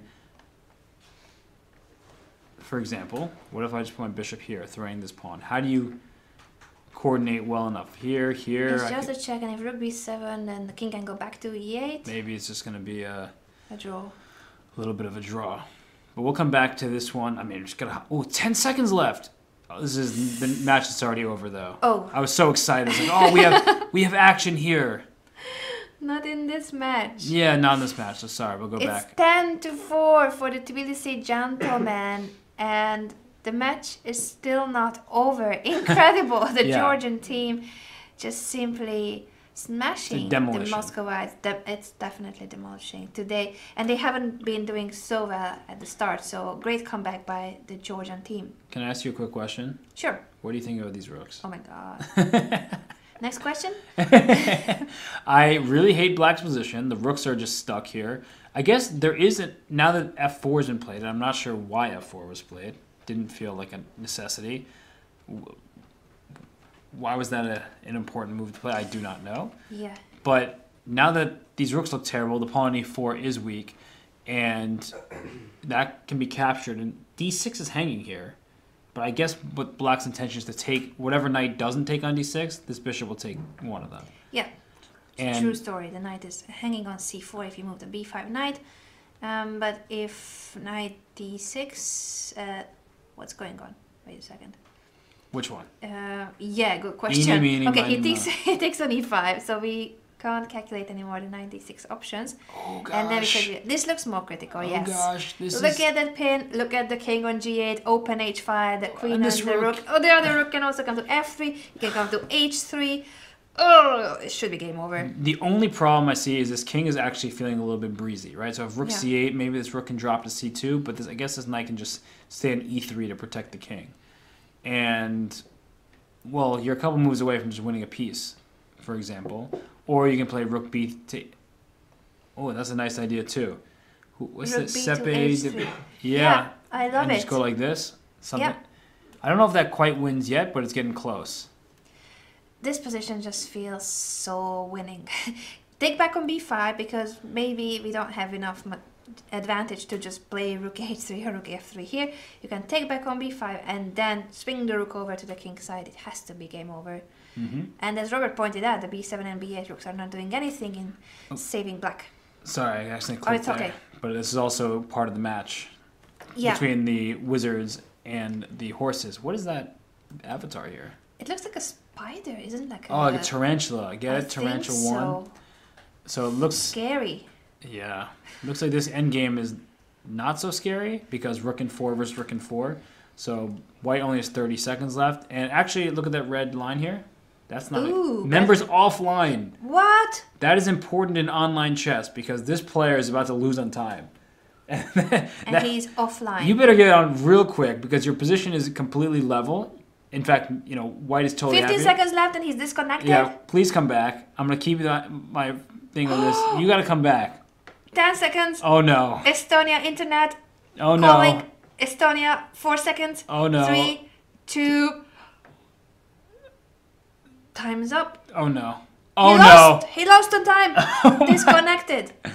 No. It's part of internet competitions. It's part of an internet competition. You gotta have good internet. That's horrible. I know, it feels bad. Feels bad, man. Get out here, feels bad, man. It feels flag, man. Flag, man. Feels bad. Feels flag, man. I like it. Yeah. Feels flag, man. Speaking of flag, this player, Nikita Meshkov, has 18 seconds left and is down in exchange. So Kostenyuk I was saying she was turning the position around, and she went knight d5 instead of c5, but the problem for black was all these pieces are tied down. There's a pin here, and yikes.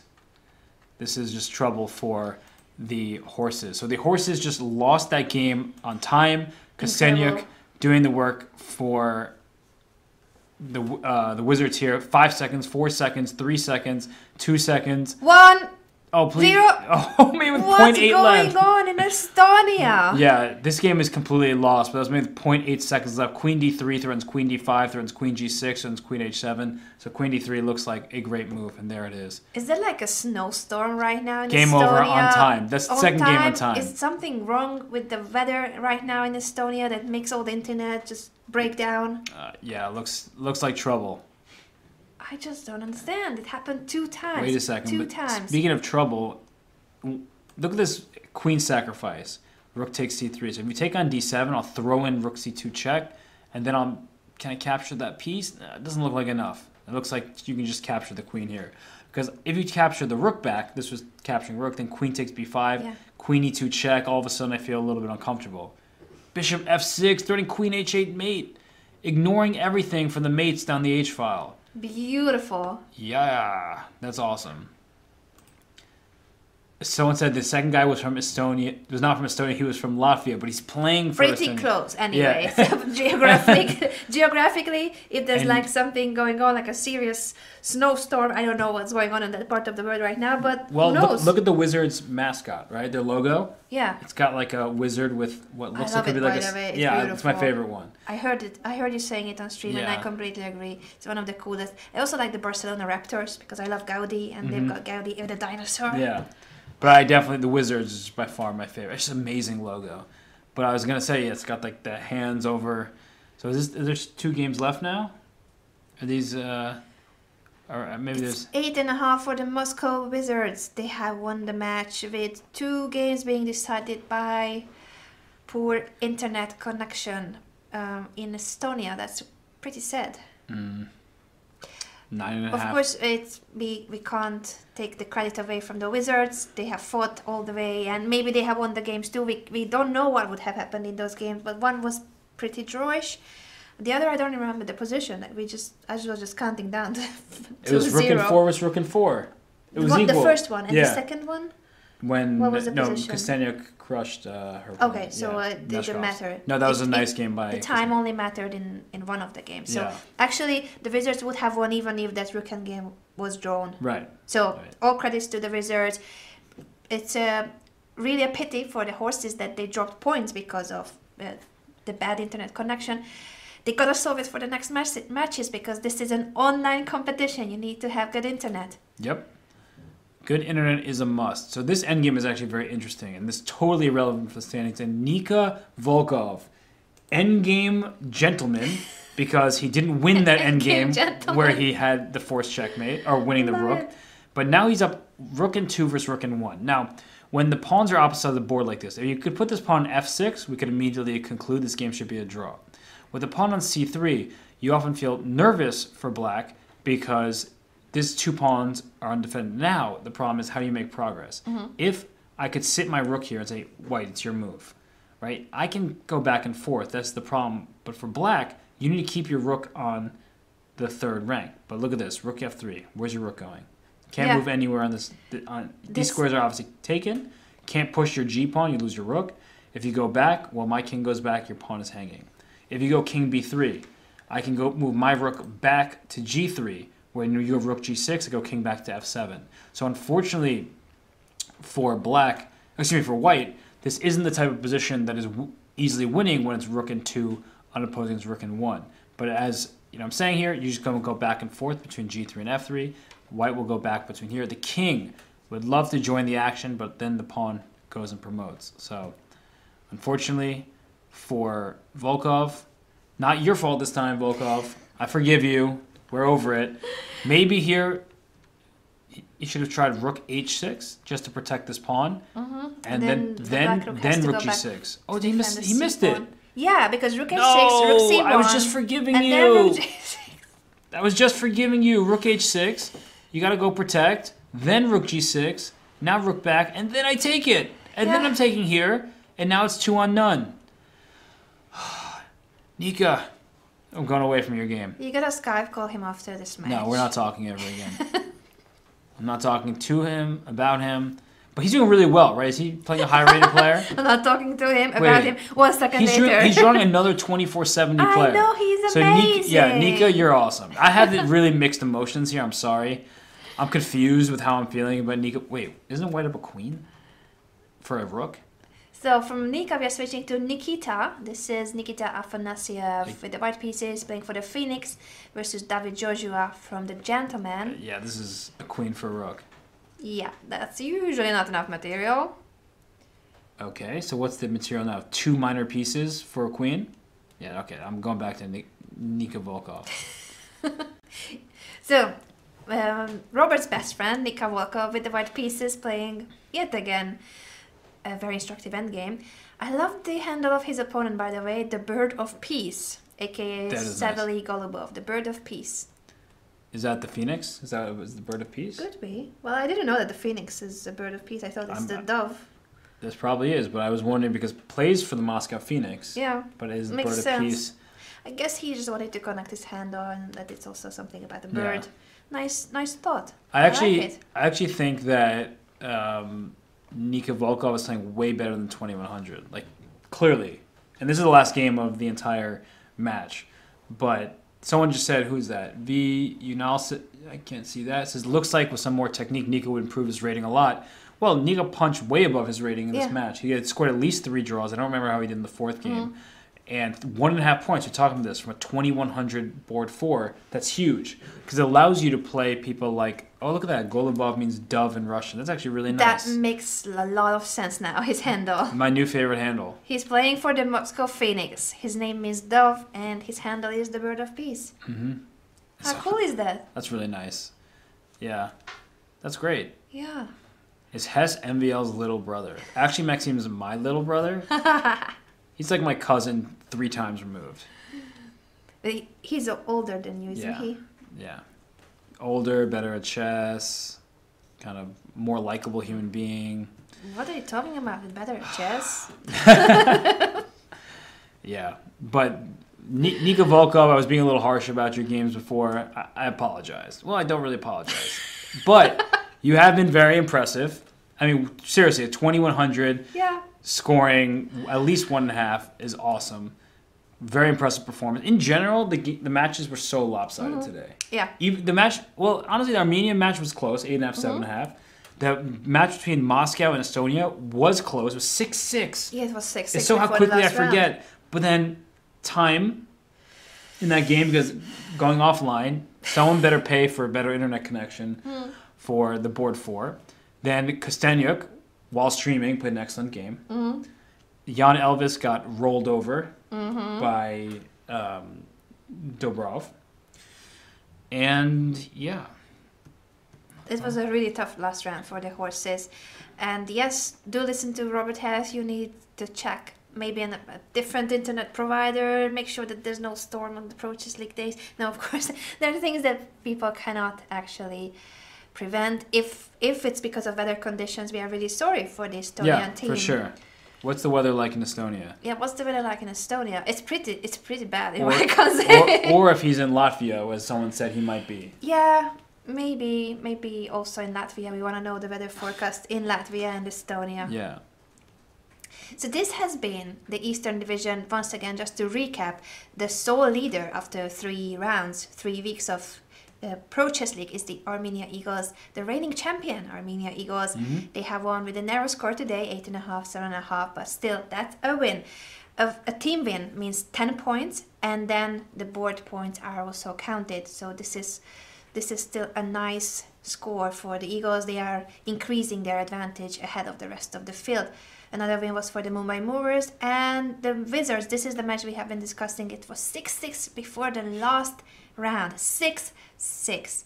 And then the Wizards, with debuting chess queen Alexandra Kostenyuk on board 1, managed to win with a nice score. The Tbilisi Gentlemen basically won the match almost after 2 rounds. They started crushing through in the games against the Moscow Phoenix. We have learned that Golubov means dove, and his handle is the Bird of Peace. Most important thing we've learned. Also, people are saying that Tbilisi is 3 out of 3 as well.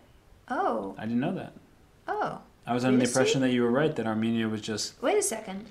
Really? No, I thought that they didn't win one of the matches. Let me double check. Standings, yeah. Let's pull the standings there. And we should also announce that you guys should not go anywhere. We will go to the Italian with the whole crew here. And I'm going to subscribe to Hikaru's channel. But apart from that, the Central Division is about to start. And Alexandra Botez and Levi Roseman, Gotham Chess, will be covering the Central Division. So do not go anywhere. We're going to check the standings just to make sure.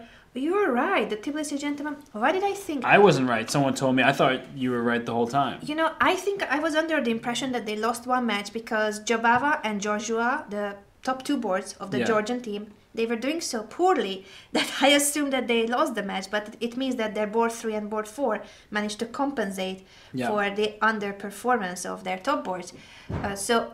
My apologies for misinforming everyone. The Armenia Eagles is a leader, but there's another leader, joint lead. Tbilisi Gentlemen are also 3 out of 3 matches they have won, and with 10.5, they have collected more points now than the Eagles. They will be the leaders. They're incredibly impressive thus far. And actually, Greg Shahade, that's Commissioner Greg, because Volkov is a blitz specialist, 2,500 FIDE blitz. So now I can stop feeling bad for feeling so strongly about his mistakes in some of these endings here. Because if he's 2,500 blitz and he finished this game that we've left with 2 minutes and 40 seconds, it meant he had the time to calculate some of these variations that he should have found. But also, that's very impressive. These 2,100 classical FIDE and 2,500 blitz means that when you can use a 2,100 who's really 2,500, you're going to have some great lineups. That is a huge advantage for the gentleman, having someone with 2,100. As you know, you should have a rating cap of 2,500, so no teams can have players rated above 2,500 as rating average. The 4 players rating average should be below 2,500. Yep. So that's why we are saying that Nika Volkov is a really impressive player also for the roster. Yeah, for sure. That's shockingly good. I did not expect to hear that this player was 2,500 FIDE blitz. Yeah, I didn't know he was so good at blitz. Shout out to Alexandra Botez, who is here with us in the chat. Alexandra is going to cover the next division starting very shortly. So that is the Central Division. The Central Division has the Barcelona Raptors as leaders, as well as the Norway Gnomes, the Baden-Baden. They're playing each other. Yep. So that means there's going to be only one leader. It's going to be blood on the board. Yeah. No. Barcelona Raptors and Norway Gnomes facing each other. And the Baden-Baden Snowballs and Berlin Bears also have won their first 2 matches. We have the Amsterdam Mosquitoes, the Marseille Migrants, Maxime Vachel-Lagraf's team. Maxime hopefully will be streaming. I expect him to be streaming. Hope so. The captain of the Marseille Migrants. Ljubljana Turtles is also in the division of the Central Division. And the Khan Blitzstreams is at the bottom of the standings at the moment, but we have just begun. The Pro Chess League is 10 weeks, the traditional part of the Pro Chess League. So make sure to stay here for the Central Division. Robert, it's been a pleasure commentating with you yet another time. The pleasure's been all mine. I actually really wanted to show the box of chocolate that I got because it's in my bag, but the producer didn't have time to bring it to me. I honestly brought it just so that I can show it on stream. That's the only reason you brought it out to eat it? Oh, maybe I can show it. Maybe I can show it. The chocolate wasn't just for show. I think it's in. Is there a black bag, or it's in the rucksack in the black bag? There's Robert. Yeah, inside. I'm gonna show it. Everything for the fans. There should be a black bag, like a kind of like a. This is amazing that... no, not that. Pulling out all your... There's another bag. No, where's my other bag? Is there? This is so funny. Too hard to find here. I know. But believe me, Robert has brought me chocolate from Belgium. You could take a photo. You'd love Instagram. You love Twitter. I'm sure it'll find its way there. We could have eaten it on air. Well, now it's too late, so it's okay. But where's my box of chocolate? I think, is the other show starting? Like, are we? Yep, they are starting soon, so I think we should log off. Thank you so much, everyone, for tuning in. Thanks to you for the cheers, for the bits, for the subscriptions. We are going to be heading out. We hopefully get a table in the Italian restaurant. Yep. I need to subscribe to Hikaru's channel, and we're going to be watching the Central Division from our phones from the restaurant. Sounds great. Thank you, everyone, for tuning in.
Hello and welcome to part two of today's Pro Chess League coverage. I am International Master Levy Rosman, joined today by a person who I've done one or two streams with, Alexandra Botas, and I'm happy to be here for another joint stream with the one and only Levy Rosman. We streamed together yesterday, and we have the pleasure of covering the Central Division in the Pro Chess League today. Yeah, so speaking of the Central Division in the Pro Chess League, I think it would be fair to point out some of the players. Of course, one person is the marvelous Frenchman with two last names, Maxime Vacher-Lagrave. He has just started streaming to twitch.tv/mvlchess. He's one of many people who's going to be actually showing his games and walking us through the thought process as he crushes all of the unlucky opponents that he's paired with. So yeah, and if we don't have his Twitch link in the chat yet, we'll get it out for you guys in case you want to spy on what he's doing as well. Awesome. So why don't we, as I just mentioned, take a look at the matchup. The first matchup of the day is between the Ljubljana Turtles, who are a Final Four team of last year, looking to make it back to the Bay Area in competition this year. They're playing the Marseille Migraines. It is a 3GM team for Ljubljana, which is a talking point that we will get into. One of the kind of team makeups, we actually see it also between Baden-Baden and Amsterdam. Baden-Baden fielding 3GMs as well, and it's kind of this distinction. Would you like to have 3GMs, or not? And after that, we have. Yeah, and I would also like to point out that although the Ljubljana Turtles made it in the Final Four last year, right now they're in the bottom two of their section, so they're actually at risk of getting relegated and not even making it to qualify for the next Pro Chess League. So they're going to be fighting their hardest to at least get back in the top 6. Yeah, exactly. And so, oops, sorry. All good. I think you're just giving everybody a preview of all the teams we're going to have playing today. So we're going to have 8 teams playing today. Right now on the screen, we have the Cannes Blitzstreams and the Berlin Bears. Are we going to go take a quick look back at the previous teams first? Yeah, absolutely. In chronological order today, we have Ljubljana, Marseille, Baden-Baden, and Amsterdam. And then we have Cannes versus Berlin, as Alexandra just mentioned, and Norway versus Barcelona. And those team compositions are as follows. We have another Maxime up top, but this one's a little bit lower rated than MVL. But then we have Krikor. Yes! We have a famous Twitch streamer, and we also have Kevin Bordy. So two internationally talented chess streamers on Twitch. That's GM Krikor and Blitzstream. The team is actually named after his account, which is honestly quite nice. I would like to have like Gotham Chesses or something along those lines. And then another famous streamer, Alexandra, Jon Ludwig Hammer. Right. Being the board 1 for the Norway Gnomes. Yeah, he's streaming this as well, and he's going to be a heavy favorite in all of his games, but I know he's feeling the pressure. He's been answering some questions pre-games on his stream right now. I wonder what those questions are like. Hey, Yoon, how many points are you going to score today? 4. Yeah, exactly. 4 out of 4. He was actually being a little humble. He was saying that although he's the favorite to win, they're going to be tough games. So we'll give him a little credit there. The favorite to win. So we saw this lineup several times. Actually, the last time I saw that you did coverage with Amon, there was this Barcelona team, right? The team that has a really, really good board 4 that has consistently outperformed his elo. Right. And so the question that always gets asked is, if you were a manager of a team, Alexandra, would you field 3 GMs and a dark horse board 4, or would you stack from 24s and 25s and kind of be, balanced out on all 4 boards? Right. What do you think? That's a good question, Levy. I think the biggest way anybody would make that decision is determining whether or not that black horse on board 4 is going to overperform. If you have a 2200, 2300 who's playing 2500 strength, or similar to what the Barcelona's board 4 was playing, 2,700 strength. And of course, you're going to stack those top 3 teams. It's just that those black horses aren't that easy to find. Yeah, there's always this question, like, do we put a talented junior on board for example, Hikaru Nakamura, who is basically a rising Twitch icon at this point, super grandmaster for playing for the Seattle team. They have a talented board 4 player. I believe the name is Nino on board 4. Batsasvili, I believe, something like this, like 2,000 elo. And you just never know. If this person can get a scalp or a good win over a 2,400 player, that's pretty much all you need to upset a match. Now, I don't know. With some of the matchups that we have today, Barcelona is a great example of this. They have 3 GMs and a 2,300 rated player on the 4th board. I will point out that the 2,300 rated player on the 4th board has not been doing well so far. He's actually gotten 0 points out of 4. Yikes. Last time when I was covering their match, International Master Alejandro Diaz, right now he's at 5.5 out of 8, performing 2650. So we'll see if he can keep up the reputation of a strong board 4. He's definitely feeling the pressure. Yeah, I noticed that. I think what the big question kind of before the games went live, and the games will be going live in about 1 or 2 minutes here, my friends, is what are your predictions for the day? Do you have any? The good thing about cheering for these teams is that we don't have any emotional attachment, right? So we can just none at all. Oh, unless you're playing the fantasy contest, which is a $10,000 grand prize event, and I learned this on Danny's stream with Jen. You can actually submit your lineup for fantasy when game 1 starts, like 10 minutes after the start of the first game. I didn't know this. So chat, if you haven't done that yet, you should do it. Good point, Levy. So let's see, what predictions do I have? Last time I was a heavy favorite towards the Barcelona Raptors, but the Norway Gnomes are number 2 in the Central Division right now, and the Barcelona Raptors don't have their board 4. So I think this might be the matchup where the Norway Gnomes come to first place. What about you? Do you have any predictions? That's not showing any bias to your good friend Jon Ludvig Hammer, right? That's just an objective evaluation of... Exactly, objective evaluation. As usual, I only do objective evaluations. I'm gonna go bounce back style for MVL's migraines. And the question I always have is, are they playing with migraines, or are they... And I see some games have actually started from that match. Are they playing with migraines, or do they give their opponents migraines? Because that seems... Hopefully both. I mean, with the tough games, I'm sure they're giving some of their opponents migraines. And you're right, 3 of the games have started, but it's still very early on. Right, so we should obviously take a look at Lion Beast, that's MVL, playing with the black pieces. And of course, just a reminder for everybody, the match format is always... Whoa. Move A4. Was played in board 3, I believe, in the other game, but we'll focus on the MVL. You're looking at Grandmaster Matejs Shebenik against FM Alban Delorn? No, I'm looking at MVL Lion Beast. Got it. Okay. So Lion Beast versus Medallia, which I think kind of sounds like metal, but probably means, I don't know, turtle, Ljubljana turtle. Maybe. I'm pretty sure that another interpretation could be Laura Unique was an under 16 girls champion. So maybe she's referring to that medal she got, flaunting some of the silver to scare off MVL over there. That's awesome. No, and I mean, you're always looking, and I saw somebody in chat say the match format is always, wow! Yeah, I cut myself off there.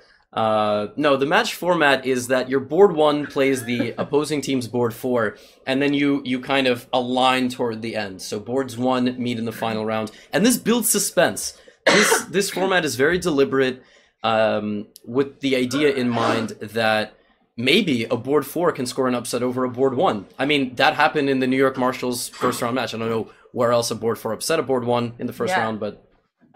No, that Fidel Corrales was upset as well. Not, actually emotionally upset on stream, but he probably was. Probably as well, but we've seen a lot of upsets in the first round, so it's definitely one of the most interesting rounds when you see one of their board 4 take down one of the giants.